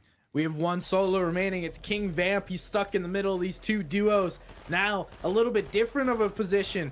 Cam has a partner this game. Now they're going to throw some shockwaves. Up goes Ankles. Down into the zone. What a play. A shockwave. Did Ankles do it? Did he help his team win this game? This could be huge as Cam has all the heals to play this one out. Ankles now dropping down. No material for him left. He needs to play this smart. Wow. Okay. Early chug splash play. Opting to avoid the heal off and go for the fight as Lafika climbs to the top, tries to find one of the players, but no, it's not going to work out as Ankles and Cam walk away with their second victory royale on the day in 20 eliminations.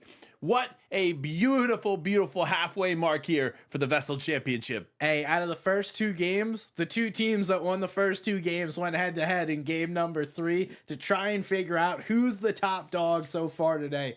They dropped a 20 bomb. Cam and Ankles dropped a 20 bomb, take the dub, and we saw some back and forth. It wasn't just like that final moment. Lafika, Taki take the high ground at one point from Cam and Ankles. They try and make that play happen. Unfortunately, it seems like they were better suited with their loadout, needing more to play that low ground to try and get some extra refreshes. You know, unfortunately, that was the case. There was two instances now where we've seen Cam go head to head with Taki, and both times Cam and Ankles come out on top. Debatable. They took out Cam last game. Yeah, but Cam was a solo. It wasn't a fair 2v2. That was a fair 2v2, and so was game 1. So I don't know. Listen, it looks like Team Cam may be leading the race here. But listen, we'll get all those details and more for you after we go to a quick break. So don't go anywhere, and we'll be right back.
3 games down, 3 games to go here for the VESL Championship featuring Fortnite, and you already know it has been a stacked competition. But before we get into the next game, we got to talk about the standings and talk about who's up there at the top. It is none other than Cam and Ankle with 286 points. Now, SPG, before we break down the rest of these standings here, I'm getting word from production that we may see some chaos ensue at Grim Gate. Can you imagine what's about to commence? I don't have to. We could take a look at how many teams are landing there. And oh boy. This is what I call a last hope to prevent Cam from winning. And look, Cam and Ankle's already veering off. So everyone's going to fight one another. And then these two are just going to simply chill, get some loot, and then probably take out the entire everyone landing at Grim Gate. I mean, literally look at what dropped. I'm surprised he didn't pick up the DMR, to be honest, but I guess he does play on controller. DMR is a little bit harder to control there as a controller player, but it's going to be a huge play here for them. They might be able to fight this. In King Vamp and Cart, they were one of the teams that ended up landing here throughout qualifiers and opting not to land here during the finals, but it looks like that's going to change here as the focus is on our top team in Cam and Ankles. Yeah, they have no reason to go in and worry about this. They'll grab some loot, and then they'll come back once you guys are done playing your games. Looks like Green and Valcox want to participate in some shenanigans. I don't feel like anyone purposely puts the Peely skin on if you're like trying to play seriously. Yeah, that's the sign that it's meme time for these players.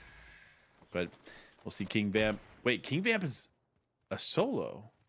Looks like his teammate may have unfortunately fallen early in this one. So now it's up to JD and Cart to potentially cause some mayhem and chaos in this fight. It, of course, Peely skins in hand.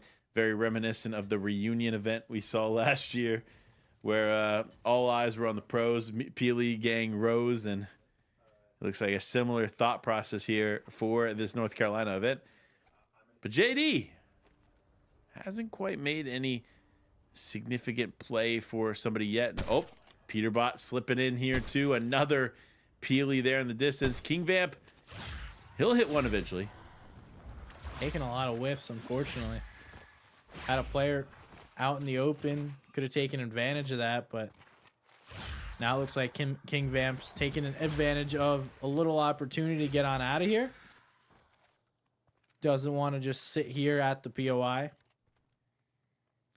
Could see some other bananas getting on out. And you know, this is cool. I'm fine with this as long as these kids aren't communicating that this is what the plan is.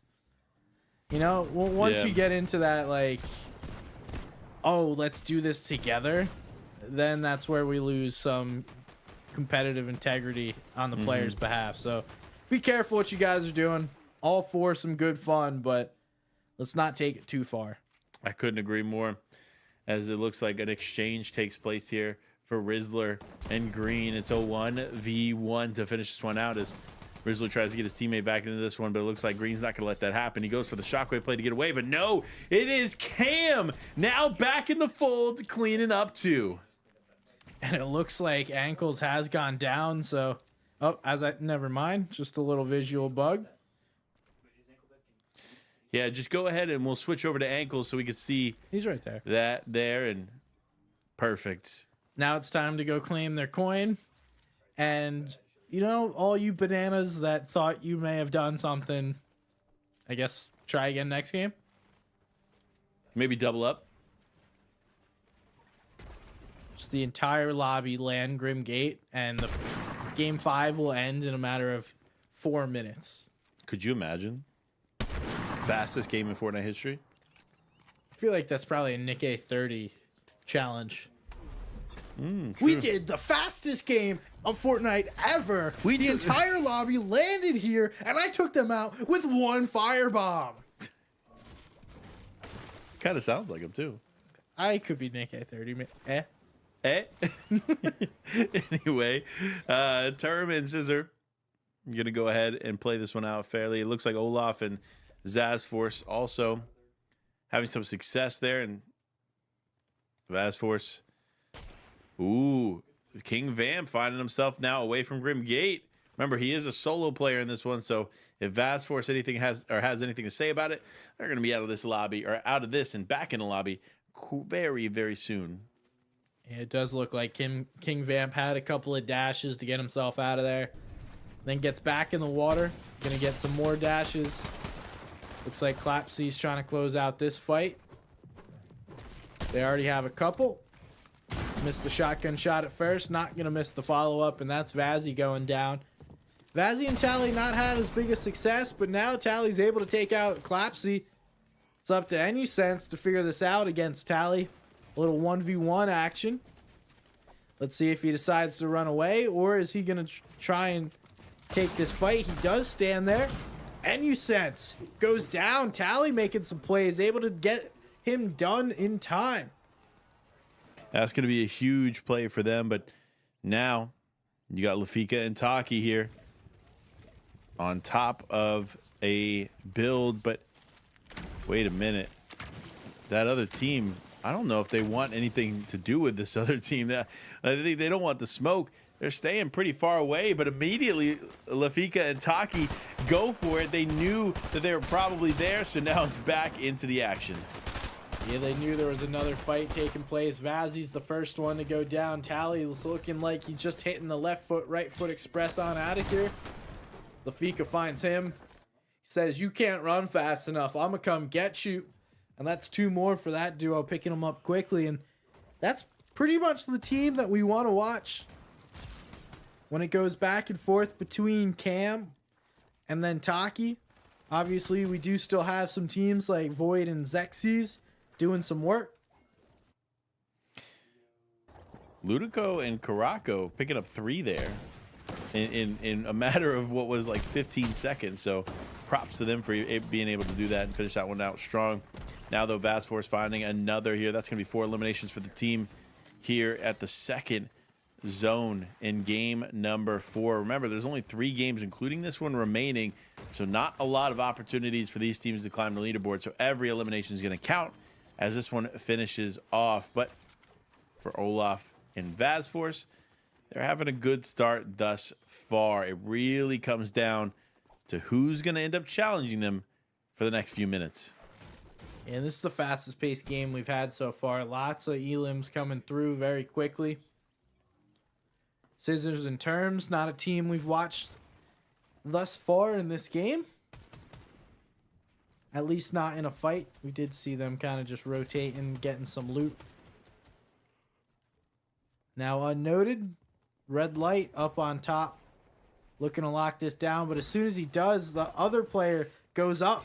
His teammate goes down. He jumps in the box, but Scissors says, "Dude, thank you. I'll take that. I needed another elim." Scissor doing a good job there, getting the med kit up and ready to go. Dandy also playing from above. Honestly, some of these fights in Storm just truly make very little sense to me. It looks like Dookie's not even in there, so Dandy's just by himself because Dookie was not taking any storm damage. But now Void, a little bit weaker situation, opts to go for the Banana of the Gods to then continue this fight on. That's going to be Trashy Maker falling to the hands of Void and Xerxes.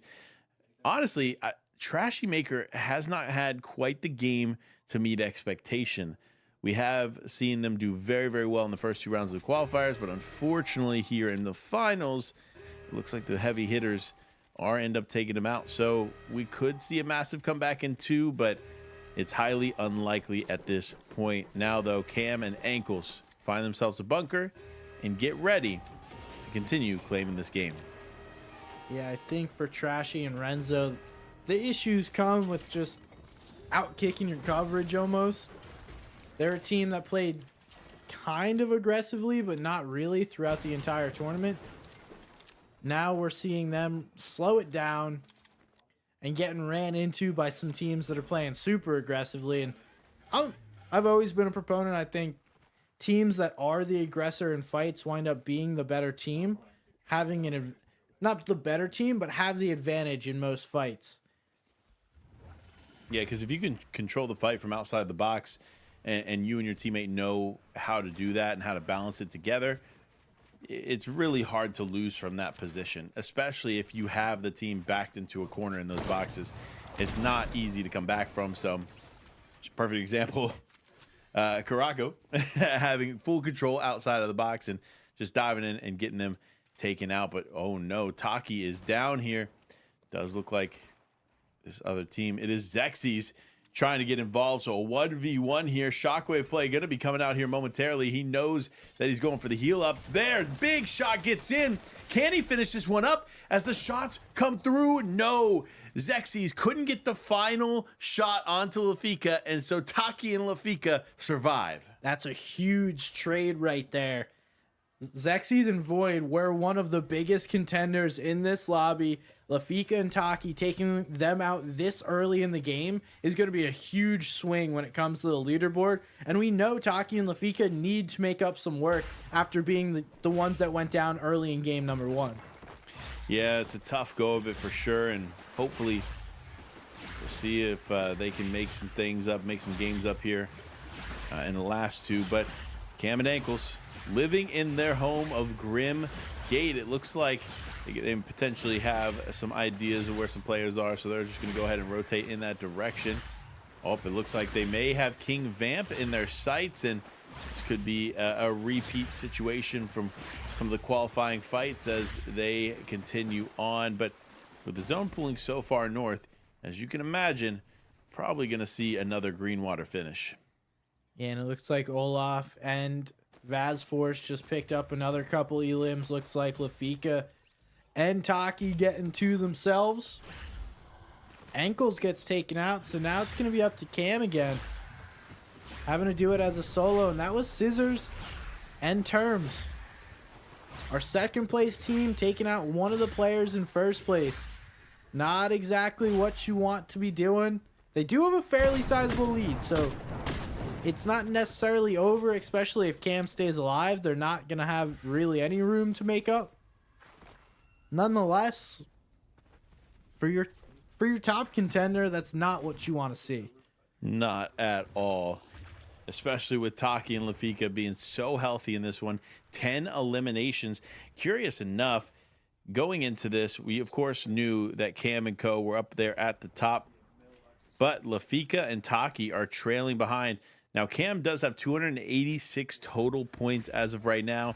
And Lafika and Taki have 223. So there's a bit of a point discrepancy for sure. But oh man, Peely Gang Rise. It looks like Mailbox, who has been playing pretty much as a solo throughout a majority of this weekend, is now finding himself going for the Sky Base. And it looks like he has everything he needs. If he gets knocked out, he should be good to go.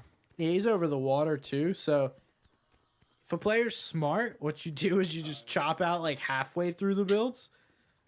Aya's just watching. He's like, bro, let's hang out. I'm gonna be a bro. I'm not shooting out the Sky Base. Hopefully everyone is a bro. Always appreciate a Sky Base, at least for a little bit, because up until like zone 8, it doesn't hurt anybody. Yeah, I agree. But oh no, it happened. Wah, wah, wah. Why'd you do it, man? Couldn't let Mailbox live his best life. Wait, there's 2. Oh, this could not be good. Duo on the side, solo there in Ayaz. But we wait and see if anybody decides to take the shot. Interestingly enough, nothing coming through quite yet. Somebody's coming in though. Ayaz just unfortunately broke that at the wrong time, and I think he's about to get keyed by Tommy and Stick Dog. Yep. Yeah, peace, dude. Good luck. And Ayaz is one of the stronger players in this lobby, but it's like, unfortunately, Tommy and Stick Dog are as well. And they haven't had their breakout game like they did in qualifiers. Remember, Tommy won 2 separate games throughout the weekend out of the 6 played for their group. So they know how to win games. We just haven't quite seen it yet on the day. Yeah, I think they're having a tough time. They've ran into some of the top dogs a couple of different times. Ayaz does run into Curacao and Ludico, so he gets taken out. I think Tommy and Stickdog are chasing down Mailbox, just waiting for him to go for another play here. And Tommy said, yeah, we're having none of this nonsense, my friend.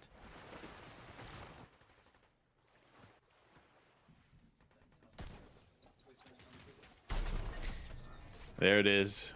Unfortunate for Mailbox. Man was just trying to live his life. You know, live your life in a different game mode. When we're playing a tournament, dog. I appreciate it, but like, it's fun, but you can't get mad at somebody for trying to eliminate you. If you were doing anything else in the lobby, you're getting keyed. And let's be honest, if they did decide to just turn and run away from it, that could be seen as something else. So you have to expect engagement in a situation like that. But Curacao now pushing in as Tommy is a little bit separated from his teammates. Ludico and Curacao pushing strongly, but now Curacao taking some damage, having to box up the back as Stickdog now gets into the fight. And see, Tommy does need to start getting to his teammate because now Stickdog may be caught out a little bit. Looks like they are going to be able to get back together, fighting for that high ground position. Ludico, Curacao going to be able to hold it for the moment. They've realized this is not the fight that they want. I think they saw Tommy as a solo at first and were like, all right, cool, we could do that. But nonetheless, not what they want to continue doing. Ankles is back in the game. Nice little play there by Cam to get his teammate back in.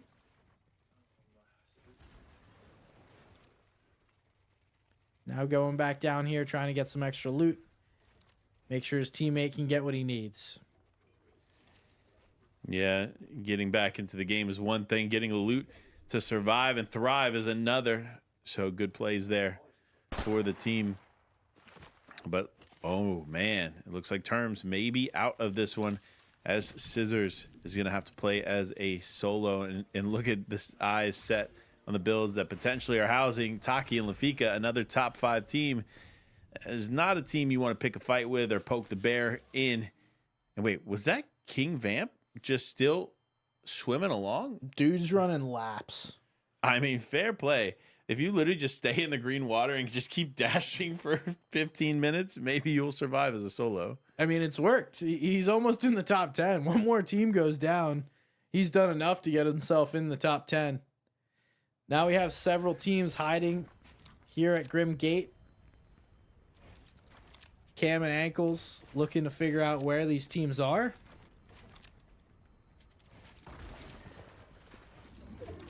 Don't want to get caught out by one of these teams. We're in the middle of the two of them. They have found him. The shockwave comes out. That's not going to last too long. I'm pretty sure Cam just walked past a player. Yes, he did. Those players decide they're going to get on out of here. One of them's not making it.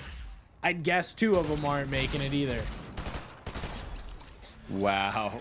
They just can't be stopped. And that's going to be the refresh that this team needed because Ankles is back in the game and back in the game in a healthy way. Despite going down at a significant point in the game, they have all the loot possibly needed to win.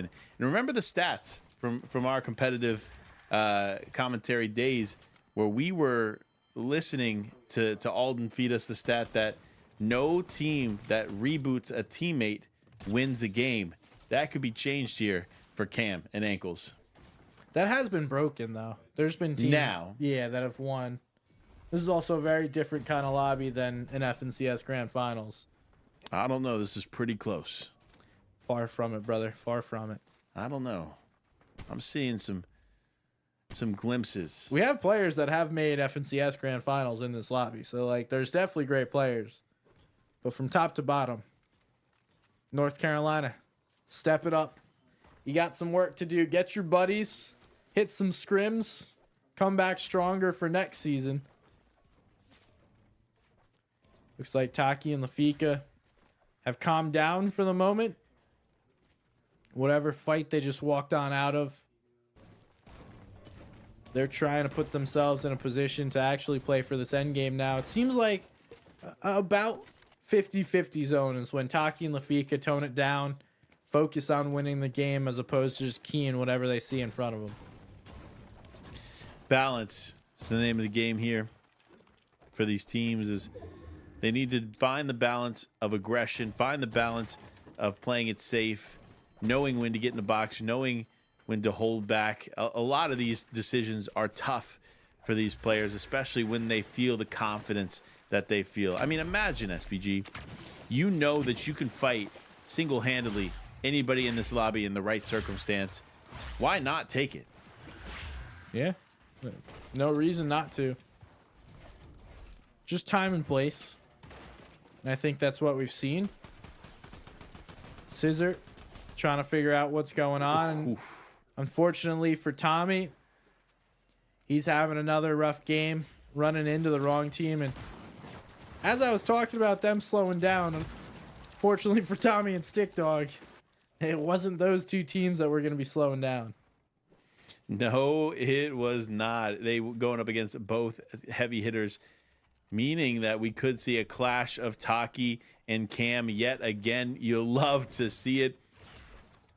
From the trash talk to the aggression, it just makes for an incredible bout between these two. But now looks like Cam has his eyes set on Scissor, the solo player, and this should be a pretty easy conversion. But no, another team getting involved with some shots there in the distance, but it looks like not enough pressure to stop Cam just breaking in. Cam's just trying to figure out where this player is. Needs to be careful not to spend too much. We know that Scissor wasn't super healthy, didn't really have a ton to his name, so not necessarily worth it. But jumping in the box, perfect ramp phase, perfect timing on the shotgun shot, and that'll be sending another player back to the lobby. Taki and Lafika, though, positioning themselves up here on high ground, trying to play for the win. We can see Lafika trying to rip some snipes, not able to hit anything just yet. I'm sure he'll go for it. On the other side of the zone, Ludico and Curacao taking some shots back. And I'm sure we'll see some snipes sent backwards if a lot of these sprays continue, but there is going to be a chop out. So Taki and Lafika do get chopped. Curacao, Ludico on the high ground here. Curacao pressuring this team down below. It is, of course, Cam and Ankles. And honestly, that's kind of how you tame the beast, so to speak, is you catch them on low and just pressure relentlessly. You need to make sure your shots, they don't necessarily need to connect. They just need to be wasting the material of that top team. But sadly, we're really the only ones that know who's going up against who, because in situations like this, you're typically just looking at another team and saying, hey, what do we need to do? It doesn't make sense for us to use these mats or these resources to get into the fight, etc. Yeah. You don't really just want to shoot at a team, too, because in this lobby, you don't know who it is, and that could cost you getting keyed. Does look like Cam and Ankles are going to go up, which is a good play because Zone's going to be pulling up this massive hill. Everyone's going to have to gain some elevation here, and this could be a play that costs Cam a lot of positioning. Doesn't take too long, though. He slides right in there. That's exactly what he needed in order for it to be successful. Now it's going to be time for Ankles to lock it down up by himself. Cam needs to get up there as we see Lafika and Taki there in the low ground.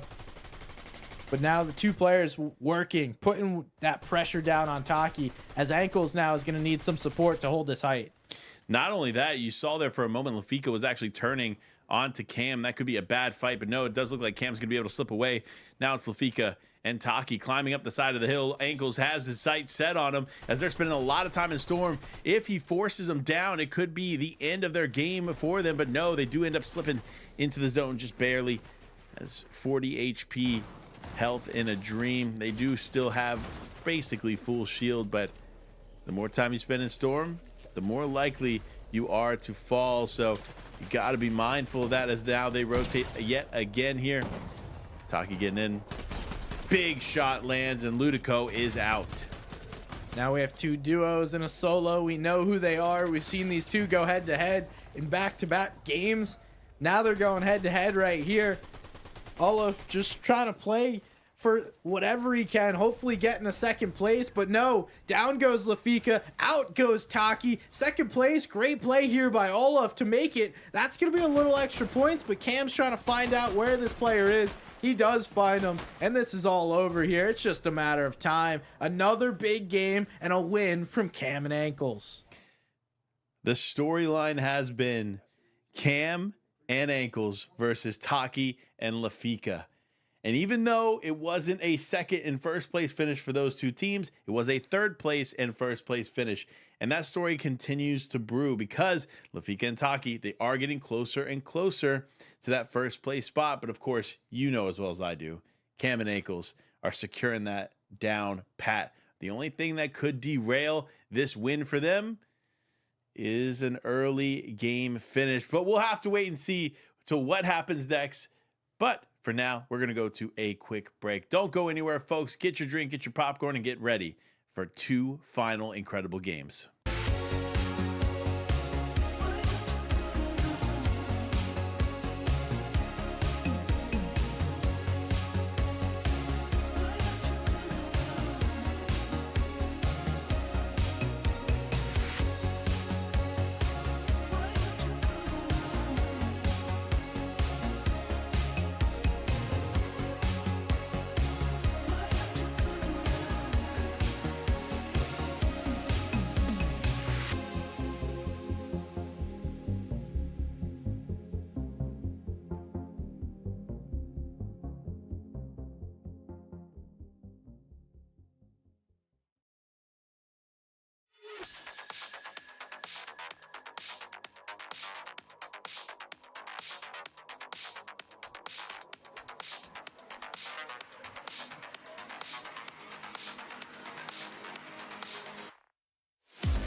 2 more games remain. Only 2 opportunities for these teams to finish up on the top of the leaderboard. And again, the top 3 walk away with some of that cash. SVG, you ready to dive into the leaderboard? Got all the cash in my pocket. Let's see who I'm giving it out to. All right, let's go ahead and go over to the leaderboards and take a look here. Cam and Ankle, of course, still up at the top. Wow, by almost a hundo. Bro, over a hundo. A hundo piece. 110 points leading the way in first place. But Taki and Lafika, remember, if they didn't have that rough game 1, this would be a neck-and-neck battle. It could be. I mean, we'll see. There's still room. We have 2 more games. Cam and Ankle need to get through these last 2 without any issue. Really, just if they have 1 more good game, I will declare them the champs. Because I don't think a team's putting up over 100 points. All it takes is Cam and Ankle to go down once and Taki and Lafika to put up a pretty significant makeup game and then finish strong in the last game. I don't know. Look, we could see some big plays happen here, but you don't have to wait any longer. The plays start now. Here we go. Looks like we're having a wonderful party of teams landing at Grim Gate. Cam, my guy, we did know this was coming. It's best to turn and start shooting as soon as you can. Yeah, he's got the best drop by far. You can tell these kids. Oh. Don't know why. I guess he gave up that piece to Ankles. Nice smart play to veer off, though. He's landed here. He knows where the loot is. Gonna be able to grab himself a god chest. Some barrels. Oh, yeah, this is going to be good. Cam now. Looking to get involved. Ankles holding down. Height being the go-to, the oversight for the team. It looks like Midi there. Down below, NFL dude here as well. Midi, oh, going for the chest. Big shots come through. And Ankles could end up cleaning this one up, but he's going to be able to get away. And now, though, could be about that time that Cam reconnects with the team. As I say that, looks like some shockwave plays continue to play out as teams just try and figure out what they're going to do here. It looks like Cam and Co know that this player's underneath the stair. As much as you may think that's a good hiding spot, it's like the most obvious hiding spot in Fortnite. Everyone hides behind the stair. It works sometimes. Not going to say it doesn't. Fair. It didn't work there. No, definitely not. Well, I guess he's still alive. Actually, you know what? Fair enough. He did get a pretty significant damage on the ankles too, but probably won't see him survive much longer here in this one. As we switch focus over to Tommy and Stick Dog. Tommy getting 1, about to make that 2 onto Renzo.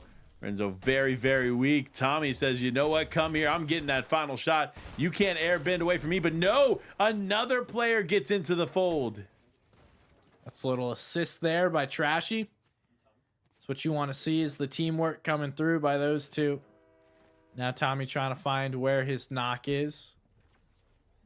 That way he can get himself some extra materials. All the goods. Now Tommy's jumping right back in. His teammate was able to take out Renzo. Tommy, though, trying to close out Trashy Maker, who's way healthier than he is. And we see Trashy Maker able to get his teammate back up. Tommy's going to decide to get out of here because he is even getting third party by another player. So Tommy just has to full dip. And unfortunately for him, he's going to have to come back to this one. Yeah, it's going to be a tough way to disengage here for Trashy Maker and Renzo. They need to be on the ball, on the money. Make sure they don't make any mistakes. But looking off in the distance, you see a few other teams lingering. Could be some issues for them in the future. But, you know, look, for Trashy Maker and Renzo, for now, they're doing all right. They got everything they need. They're both healthy and alive. A few more material in the inventory wouldn't hurt, but otherwise, they are in a solid spot. Now going in over to Mount Olympus. We haven't really seen this fight happen too much. Zach and Ludico in a really good spot up on the high ground. And here comes Daryl looking to make a play. Zach's a little too patient for my liking. Would have liked him to take that first shot, put some damage on. Now he's got to make a play. Chips away there. Gets a little more chip damage. Now you go for the chop. If I'm him, Daryl's going to be able to shockwave out of there, but can't throw the wall down in time. Now it's up to Alcohol. Make something happen against two players. It's going to be a difficult one. He's going to try and help his teammate as quickly as he can. And he gets stonewalled. Yeah, Alcohol. Unfortunately, he's not going to be able to get much out of this. They do not break into the actual building itself, so he's going to have building to break into here for him. Oh, and a big shot comes through on Alcohol, and that is going to be it. And Ludico, though, now looking to get into the fold. Zach just down below. Caraco also there, too. This is going to be a big fight here for this. Zach, playing as a solo, needs to completely disengage. He cannot afford to take a shot, and as I say it, goes down. Ludico and Caraco really stepping it up here in the last couple of games. They've been one of the better teams that we've seen. And now they should be able to secure Mount Olympus, take out Zeus. Not that that coin really does too much for you, but you know, it's a little confidence booster when you're playing a game, able to check this box of being able to get a dash coin, or not a dash coin, but any kind of medallion. Yeah, and the medallion does provide a little bit of movement buff, so it's not not completely useless, but if we're being honest, it's like a 15% use, I guess. Yeah, like it's definitely less than 20% value if we're being honest. It's not something that you go out of your way to fight for, but if you're there, you know what? Might as well. Yeah, I've definitely seen teams decide not to fight the boss. One, because they get third-partied over there, and then two, because holding the medallion gets you put on the map.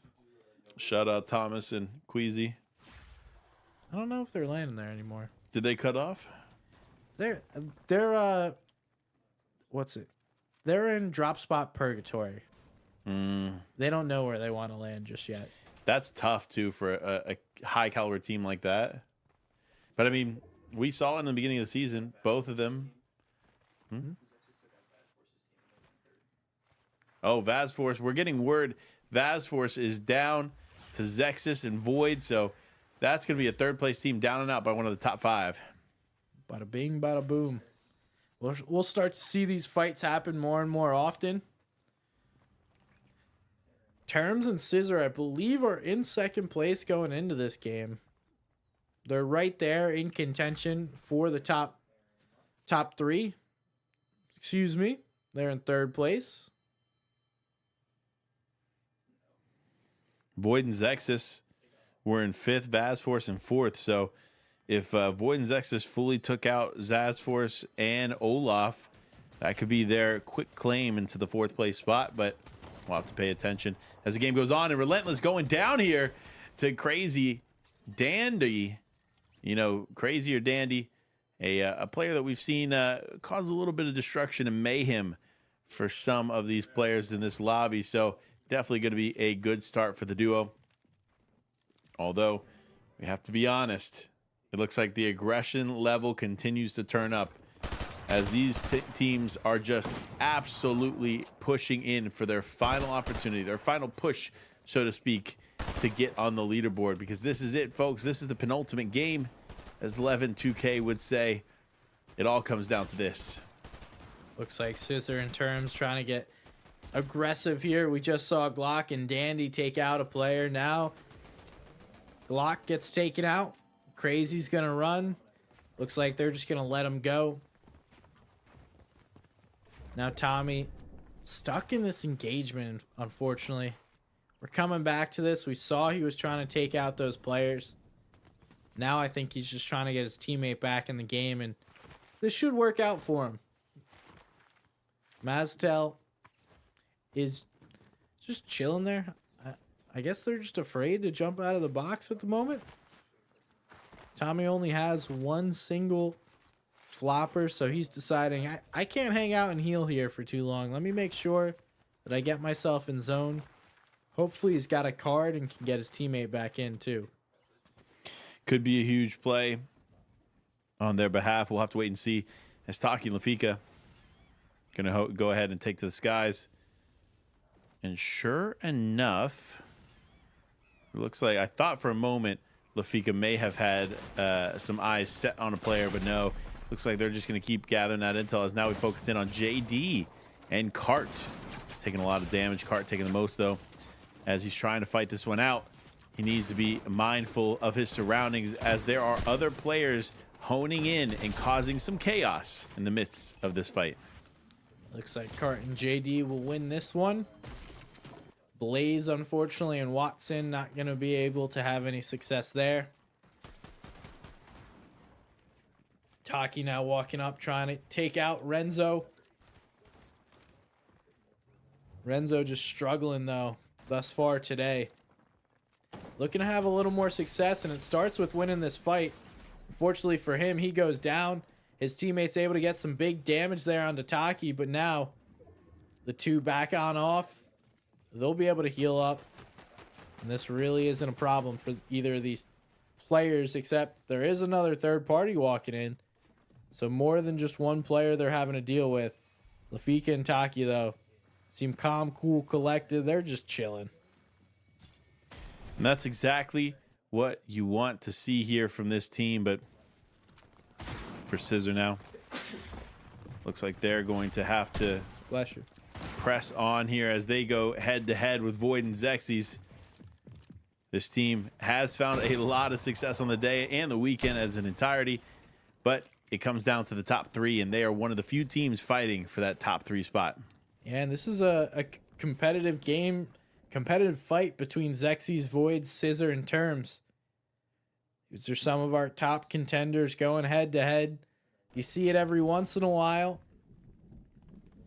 But as we start to run low on players, we'll start to get these more and more often. Xexes, big shot there, putting damage out on both players, but he's taking some back. Scissor goes down. Nice play by Xexes and Void to close him out. He jumped in a box that he's not coming out of. Now Void and Xexes look to close this out, but looks like Terms has just fully jumped away. Does not want to get involved in this fight. Knows that he needs to keep his team in it if he wants to get one of those top three positions and win some money today.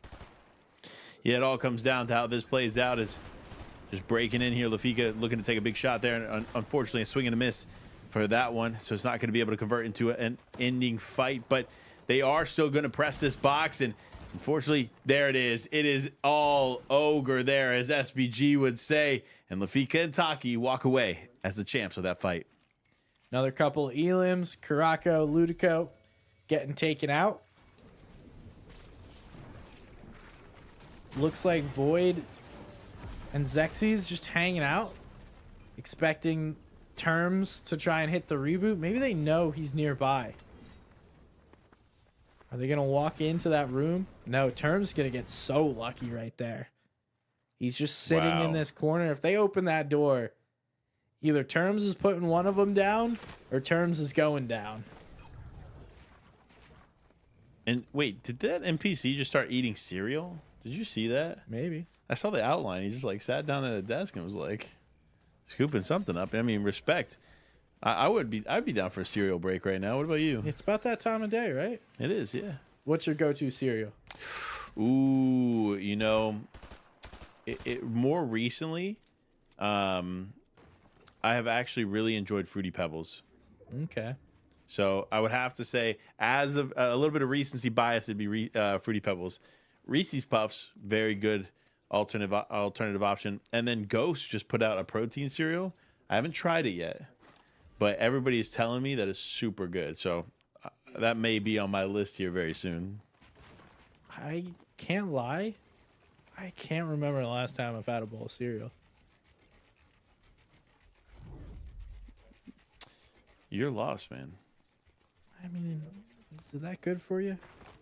No, but it's good for your soul. Yeah, it is good. You know what else is good? Void and Xexes. They're Not just- quite sure what they're trying to find. No, they're sitting here waiting for Terms to hit the reboot because they know he's nearby and going to try and reboot there. So they're trying to get the reboot Elim plus Terms. but they just don't know he's sitting in that same building they keep walking back over. Yeah. Cam, though, does end up picking something up. They zoomed in on the NPC, thinking the NPC could be doing something. We got to love the drone shots here from the observing team. Oh, he's got the bananas. Wait, and there's bandages there. This could be a long exchange if Void and Xerxes don't push the narrative soon.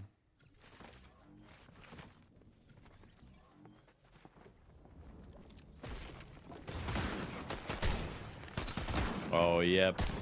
He's been identified. Void now taking a fight. Of course, Xerxes is going to dive straight in. This player's going to go ahead and break out the back of the box. This could actually be a bit of a 1v2 situation, but no, as I say that, Xerxes ends up cleaning him up, and Void is able to take the med kit and survive.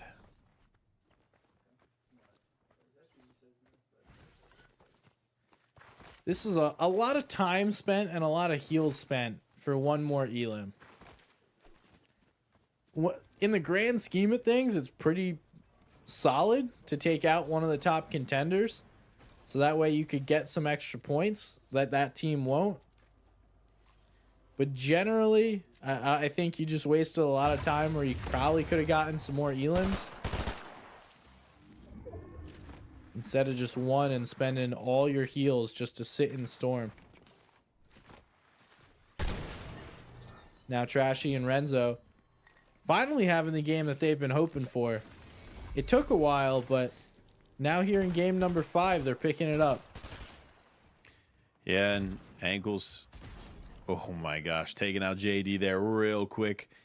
Quick little cleanup there as they throw another one on the board. Only 6 elims here in this one. Not necessarily true to fashion for this team, but, you know, 6 eliminations is still quite a few as far as the 5th zone goes. But now we're going to go ahead and see this zone closing in.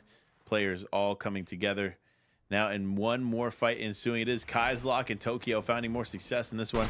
You love to see it. The change of pace has been real for them as now they take some shots there onto the distant players. A pro with some numbers. 5, 6, 7, 8, 9, 7. 8, 6, 7, 5, 309. 301 22 4381. The only number that matters, 415. That's the amount of points Cam, Slam, and Ankles are sitting on at this very moment. Well, and as you say that, they're looking to add 2 more points to that. Cam does get blocked off. Ankles is able to get the knock onto Crazier Dandy. And now it's one simple shot for Glock. Glock will probably get picked up by one of these other teams. He's running into a bunch. Yeah, this could be a tough end if Cam there it is. Doesn't keep his eye out. There it is. Yep. Now he immediately turns around, decides to reconnect with his teammate. Smart play. Definitely with the amount of people over there. It's the last place you want to find yourself in this match right now. Taki, though, mythic AR in hand and a sniper. This could be a good game for them if they play it correctly. And so far, it looks like they are aiming to play it correctly. I like the way they're doing this. They're going to get up on the hill, gather as much intel as they can, then make their decision on how to rotate in. There's a launch pad here if they want it. Looks like Ankles and Cam are positioning themselves to try and play up on the high ground here. Taki and Fortnite want to play opposite height. Said Taki and Fortnite, I meant Lafika. Absolutely dominated by his name. Sometimes even casters lose. Ooh. Taki throwing a shot one way. Little does he know it matters 0 whatsoever. I respect the decision, but oh no, here we go. Breaking straight into the box. Oh, he lost a little momentum there, so unfortunately not just going to be able to slide in, do the cam slide as per usual. But he is going to get one boxed up there, but he just keeps running. And sure enough, Cam finds Kaislock, not without taking some serious damage, though. That could have gone either way there in the moment, but as always, Cam come out on top. But he needs to take a moment and heal up very quickly as his teammate now is getting in there. And wait, that's going to be the siphon medallion there from Hades himself. So Cam needs to be mindful of that one as he begins to heal up. Where is Ankles in this fight? Just chilling. There he is. You ask and you shall receive. Ankles appears with a gift in hand. Help Cam get back and healthier as now they both target Tokyo. Renzo and Trashy Maker go down, as well as Cam is going to take out Tokyo. So two teams looking to have the best game that they've had so far. Unfortunately for both of them, it ends by some of our top duos.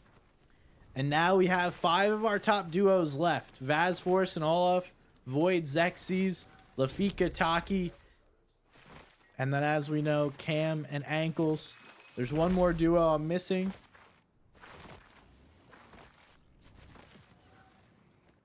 Well, that duo that you're missing might not be in the lobby anymore. They may be missing from the lobby, missing in action as this game 5 begins to conclude. And some of the top hitters right now exchanging some shots. Yep, just taking some shots as they rotate. Should be in a position here to be able to get into this zone without issue. So this last team is Toxic and AWADF. And as you mentioned, they're not going to be in the lobby much longer after Taki and Lafika target them.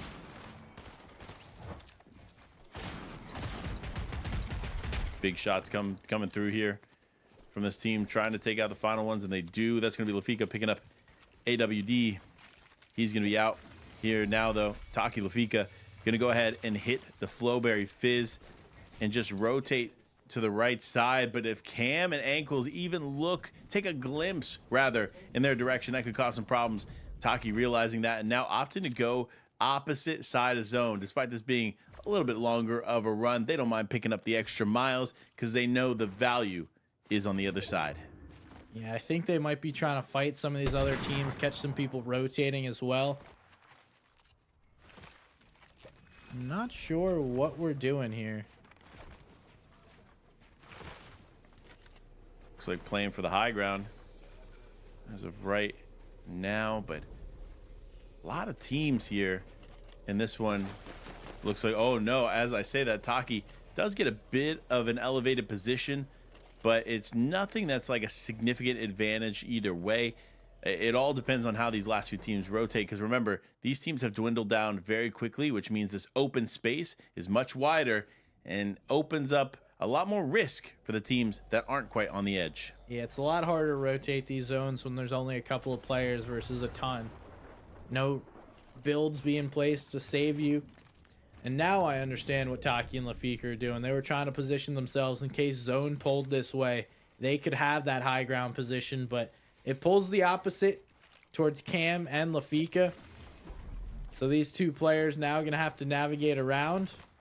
Hopefully not get caught out. And Lafika just making sure, hey, I got a sniper. If you guys want to throw down some shots, I will snipe you. Ankles and Cam really not too worried. They're just trying to slow this down. They're in the position that can win this game, and whether or not they do is now up to them. So much on the line here for the rest of the lobby, but for Cam and Ankles, just another day in the office. First place by over 100-point lead. Someone needs to stop them now if they want even a remote chance at the win. But even that would require them to go down immediately in game 6 and then gain a 100+ point game. So either way, the only saving grace now for anyone to take first place and take the bulk of that prize is to shut them down early. But as I say that, it's the opposite. It's Cam and Ankles shutting down Xerxes and Void here in the final moments. Now it's really up to these last two duos to try and make something happen. Cam and Ankles have this on lock. They're chilling up here on the high ground, and the only thing that could really take them out is a misplay. We see Cam going ahead, making sure they're up above. Neither of these teams really worrying about the high ground position. They're just trying to rotate these zones. We see Cam connecting once again. Mats aren't an issue for these teams. Everyone's got so many elims, has been so healthy the entire time. VASForce makes a play. The only play that's going to work there is going to be getting knocked. He gets shut down there quite quickly. Cam and Ankles, though, on the high ground, still holding it down. Looks like we could see another Cam versus Taki finish here in this one. Olaf, though, still alive. Going to play this one out as a solo here for his team. As VASForce, of course, we saw the knock there. But now Taki looking up at the sniper. He wants the big shot, and big shots returned as Taki takes a ton of damage at the hand of Cam. But he is not quite done yet. No, He lands the sniper, the sentry onto Ankles, and now this fight is converting. Now it's all up to Cam to clutch this up as a solo. He's got two great players in the Fika and Taki pushing up at him. And it looks like they've stopped, not trying to take the high ground anymore. Cam has dropped down. He's taken out Olaf. Big shots onto both players. Cam's taken out. And round number 5 goes to Taki and Lafika. And that's going to be a point on the board between these two teams. Taki takes his first victory against Cam and Ankles as a full duo. You love to see it. I love this little rivalry. Ain't some back and forth. Yeah, you know what? And it might have been because it's every finish to these games, but also it's really cool to see after the smack talk we saw over the weekend. So honestly, anything goes. Man, if Taki and Lafika didn't have that run-in game 1, this could be a very different run down to the finish. If I'm Taki Lafika, you pull a Queasy Veno right now, right? You just go Grim Gate and risk it all. I mean, you can. But at the same time, there's so many teams landing there, and we've seen Cam just dip off when they're fully contested and don't have the best drop. So it's like, it's fair. Well, you know, you could land there and then you fight one team. Oh, that's not them. You fight another team. Oh, it's not them. I'm trying to secure my second place. That's fair too, because remember, there's a couple $1,000s on the line for second place. You don't want to just give that up to push the narrative, right? Especially with how much of a lead Cam and Ankles have. But don't go anywhere, folks. We're going to have that final leaderboard before the final game for you just moments away. But until then, let's get the battle bus loaded and you guys enjoy a quick break.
One game remains here, folks, for the VESL Championship featuring Fortnite. It all comes down to this.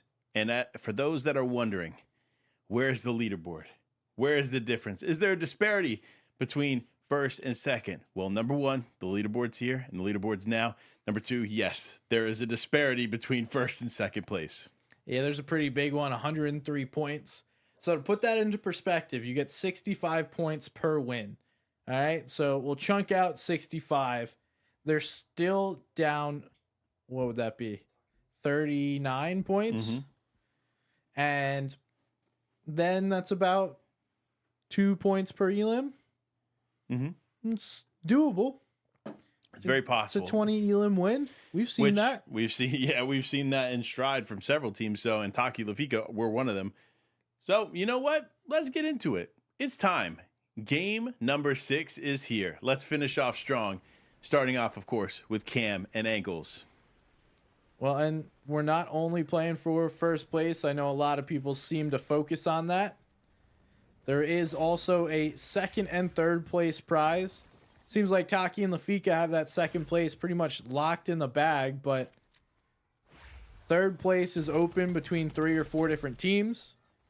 Ankles does wind up going down, but Fluke Ham Slam winds up cleaning that one up. That was a quick pickup there for the other teammate, or for the other player, but that their teammate was nowhere to be found. If they could have gotten involved there, that could have actually been a problem for Cam. Yeah, definitely. Don't know where that teammate was. He was off there in the distance, but unfortunately decided to go the opposite direction. Oh, we just got word that Taki and Lafika are completely split here. Looks like Taki may have dropped inaccurately, so we will keep you posted on where these players are at here as we try to figure it out. Oh, yep, here we go. Taki must have stepped away from his keyboard for a second during the drop process, but nonetheless, he is back here in this one, and he's going to pick up a few things before his fight starts. Yeah, they need a big game, and when your teammate is AFK dropping, that's not exactly how you're going to pop off. I'm going to say it's pretty much all over at this point, unless he's able to scoop up some extra elims, but being completely split from your duo, not really being able to find a ton of loot, and the fact that there's only 42 players left tells me I don't think it's happening. Yeah, I think you're absolutely right. I don't think this will be the place or time here for them. It looks like JD lost a teammate. I mean, like, there's just a lot going on in this final game. Unfortunate for some, but fortunate for many, as they could be walking away with some prizing battle bus. First time we've seen that team there. And we need to switch here. But nevertheless, Taki and Lafika still alive now, a little bit closer together, but here we go. This could be a game for the ages, but as you can imagine, the beginning and the middle of this game is going to be a little slow. Yeah, until we start getting back to those normal W keys. Looks like Watson and Blaze, they're the ones landing at Brawler's Battleground.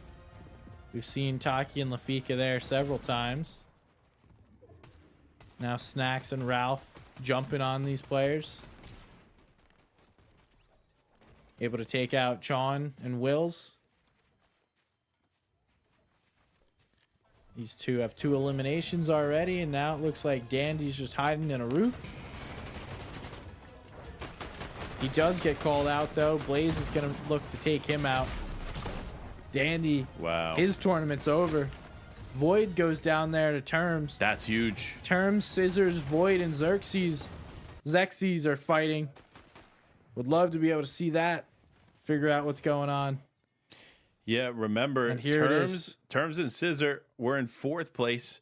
Void and Xerxes in 5th. So we did see Void confirmed. I believe it was Void was confirmed out by the hands of this team, but I'm not sure if Xerxes was able to survive this. So this could be a quick end to their tournament, actually opening up 6th place with a potential run more or less, but we'll have to wait and see how this goes. As lots still on the line for these teams. Ankles goes down though. Cam now fighting for the life of his tournament. He knows he's got a solid 1st place, but one elimination could change things for him if he's not careful. And now he continues to fight it out, trying to find this final player, and there it is. Converts that. That's Kaislok going down. Now we are already in the top 20, so placements have started to come through. Every placement that Cam and Ankles get make it that much more impossible to try and catch up to, but Scissors and Terms, they're not playing for first at the moment. They are playing for that 3rd place prizing, and that's a significant piece of cash that they would like. Not too bad to win over a weekend. They already do have 2 eliminations, and one of them was on the Void, so wonder where Xerxes is and if he was able to get his teammates' card to be able to reboot back. Yeah, that's a good question here in the situation. But wait, Scissor takes a lot of damage. Looks like some shots bled in from behind. This is another team now pushing the narrative here against one of our top 5. So we'll have to watch closely as this fight ensues. But now Scissor taking some more damage here as he was trying to heal up. It is Yummy Snacks and Battle Bus here on high ground, also fighting alongside. Looks like a solo has entered the mix too. Needs to be careful. Lots of action happening somewhere in this fight, so we'll be paying close attention to this one. Nevertheless, though, 3 eliminations for Terms to start off strong. And if we're being honest, it may be over for one of these top 5 teams. They're just outside of the money. They need big plays here. That's one going down, but the focus is still on as he loses his teammate.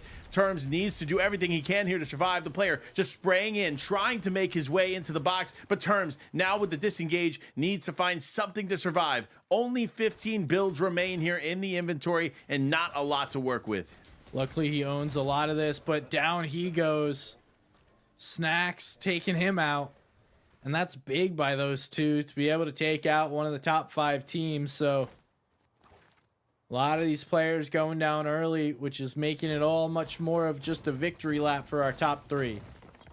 Yeah, Terms and Scissors were in 4th place going into that game. So for them going out at that point, they are no longer in contention for some of that prizing, which leaves basically leaves a guarantee for Vasforce, Olaf, Taki, Lafika, and Ankles and Cam to walk away in the money. But of course, no true guarantee is in place until the game is over. We'll just have to wait and see how it finalizes as Trashy Maker trying to make a final great push.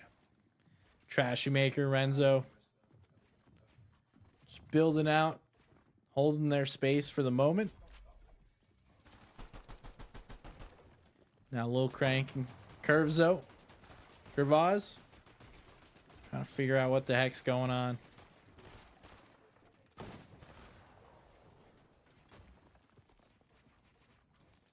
Now Renzo gonna separate themselves as much as possible. Trashy Maker also playing closely alongside his teammate. Boxes up a player. Almost gets him in the fold. Now has him held, but no, he continues to slip away. Fight continues on, though, as Renzo needs to find some kind of resolution to this as one goes down, but the other slips away. Gotta be able to hit those shots if you're Renzo, especially when you hit the cone. The player's in a panic situation. Nonetheless, they're trying to find out where that player went. Curvaz is somewhere here in the middle of the builds.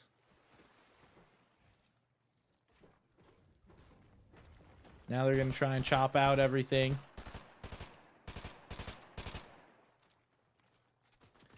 They'll find Curvos soon enough, but not before somebody else finds them, and that's not who you want to be knocking on your door. Cam and Ankles back at it again, find themselves targeting another team, and this is going to be a key fest for the ages. Can this team find a way to beat their old record in the finals? That would be sick if we could see a 33+ elimination game, but actually it's not possible anymore. No shot. Sadly for them, they would have to take out everybody remaining in the lobby. It just doesn't look like that's going to be a possibility. Yeah, even if they did, they couldn't even break 30. That's true. Unless some reboots happen and they heal up and reboot and heal up and reboot a few times. I guess you could just farm some reboots.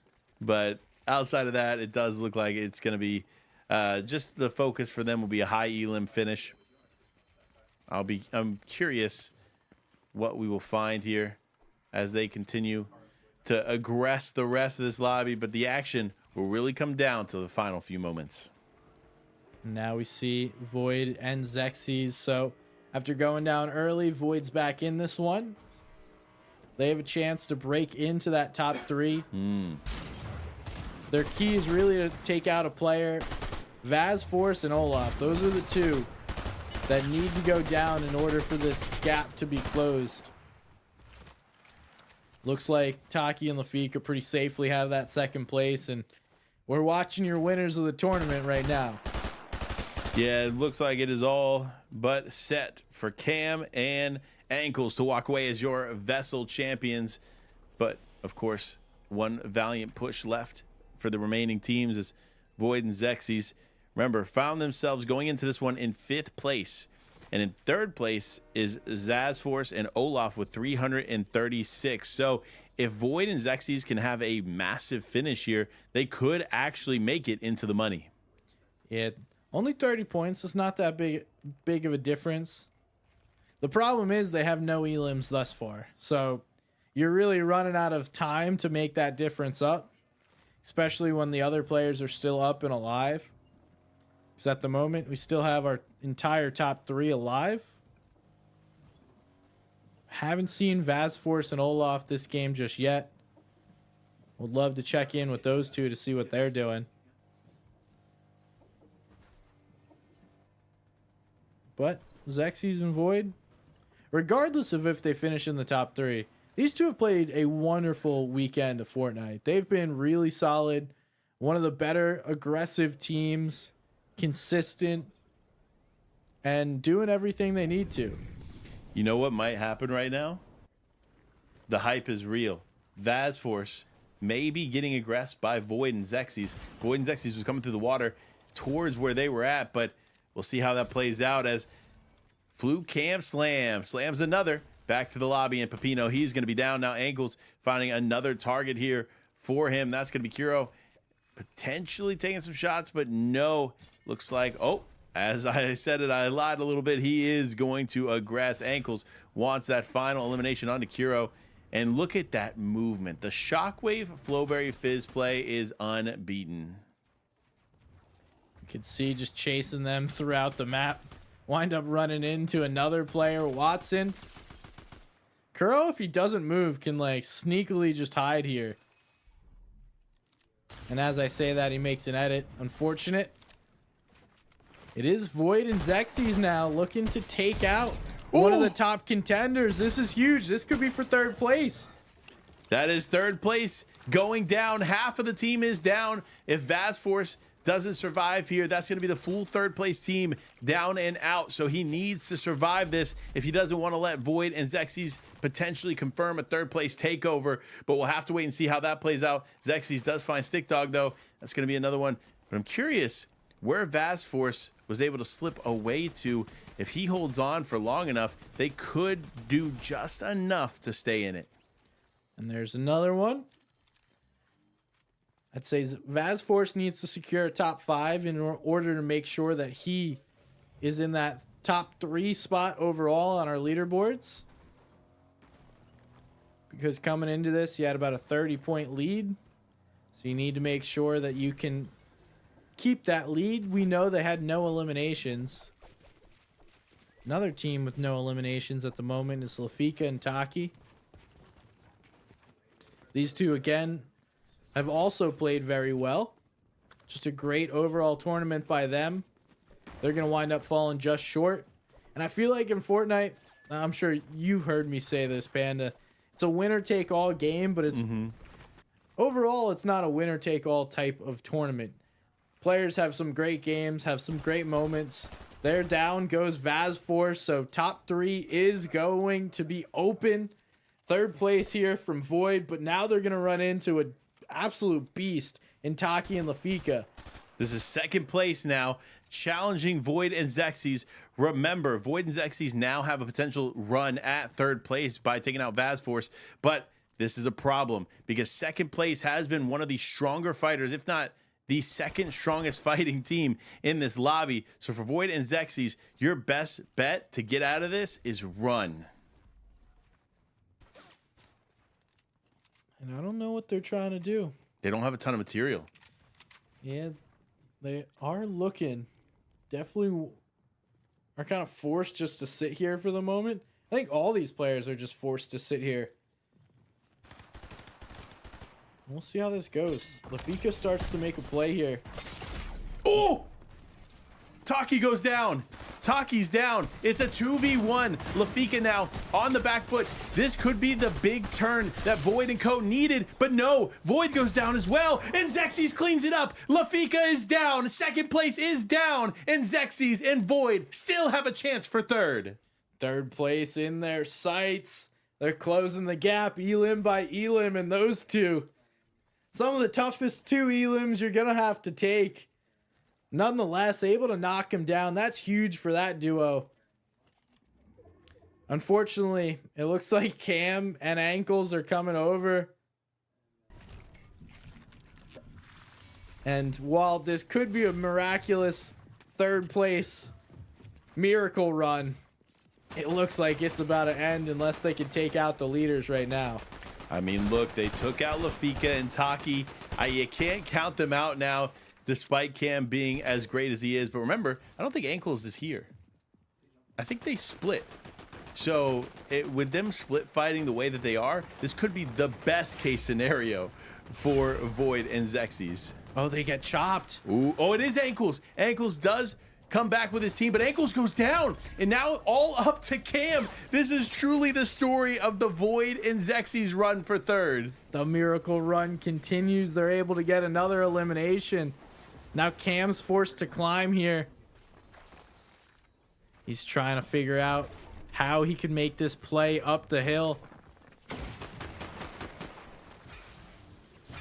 Xexes and Void just aren't going to let them walk away, though. They're going for Cam. They know he's a solo. They're trying to close this out. Some damage there onto Xexes, but not enough really to do anything. They throw down the splashes. Cam's in the box. He quickly jumps out. Xexes trying to close this space. And they're just going wall to wall. Cam's down. Void's able to take him out. Wow. The miracle run for Void and Xexes. This could not be written better if it was straight from a textbook, folks, as Xexes and Void have taken out first place, second place, third place, and fourth place for their run at a third place spot for the money. Let's see. They've done everything they've needed to up to this point. Now they need to win the game. That's the biggest piece in order to make sure that they can secure this tournament and get the third place that they want.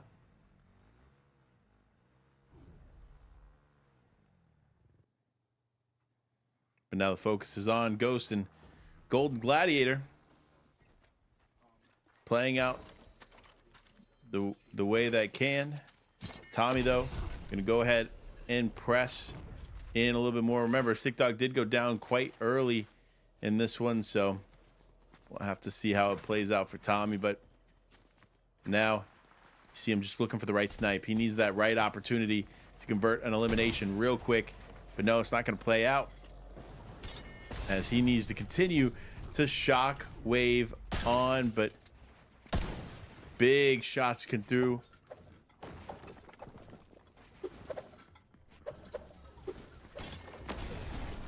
Tommy here, still pressing on. I mean, honestly, impressive nonetheless.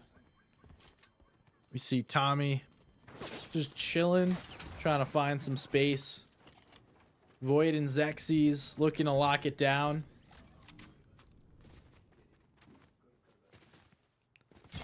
Need to keep putting the pedal to the metal. It actually looks like Void and Xerxes are the only duo left at the moment. Everyone else running around is a solo, and they're looking to chase Tommy. It's got to be a good feeling knowing you're the only duo left in this lobby.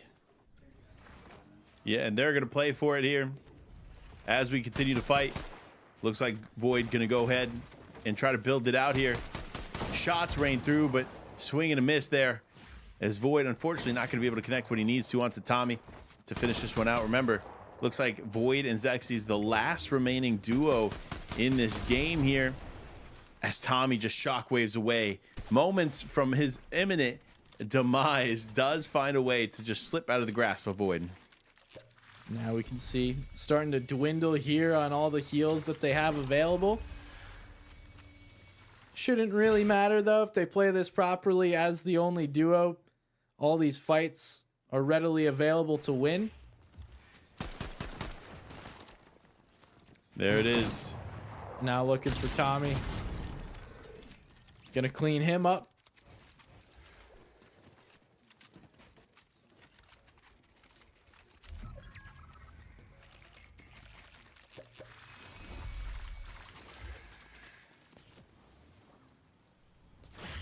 Now we see just a couple more players left.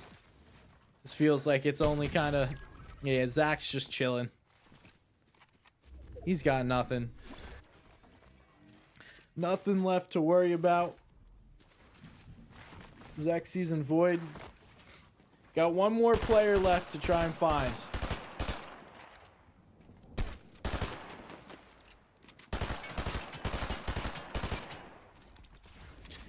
Xerxes now finalizing what could be his push for third place. So close to finishing this one, but looks like Mailbox is going to continue to slip away from their grasp here as the game finishes out. Wait, the shots are coming in. Mailbox has exposed himself and starts emoting. He knows it's all but over as Void and Xerxes win the final game of the day. And that's it. That'll be the last of it for us. Xerxes and Void do what they need to secure that third place. Wasn't exactly an easy one. A big challenge to overcome, taking out all the top teams, but they somehow managed. They somehow managed indeed. But we have to work on the final standing, so don't go anywhere. We'll be right back with those final 3 teams.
We are back after the finals. Now, unfortunately, due to some circumstances in game number 6, we are being forced to void that game. So the first 5 games will be the ones that count towards the leaderboard. Now, following those 5 games, we do have the results, and we are going to share them with you now. The final prizing will go: 3rd place, Vaz, Force, and Olaf; 2nd place, Taki and Lafika; and 1st place, walking away with $4,000, is Cam and Ankle. So a massive congratulations to the top 3 presented here. SBG, final thoughts on the day. Hey, you're champions of North Carolina. Cam and Ankles taking it home pretty much from beginning to end. 2nd place, Taki, Lafika. You talked about it. It was just like a little misstep in that first game cost them that ability to take home first. And then third place, Vaz, Force, and Olaf playing a great tournament. All of it well deserved. Also, shout out to all the players. I always appreciate you guys so much for putting in the effort, showing up these past 3 days to play Fortnite and represent your high school, represent yourself here in the VESL NC tournament. Yeah, it's been an incredible one, and honestly, one for the books. Thank you guys so much at home for watching, tuning in, and being a part of the incredible weekend. And shout out to the players. Of course, shout out to the champions as well. But until next time, we'll see you all on the battle bus.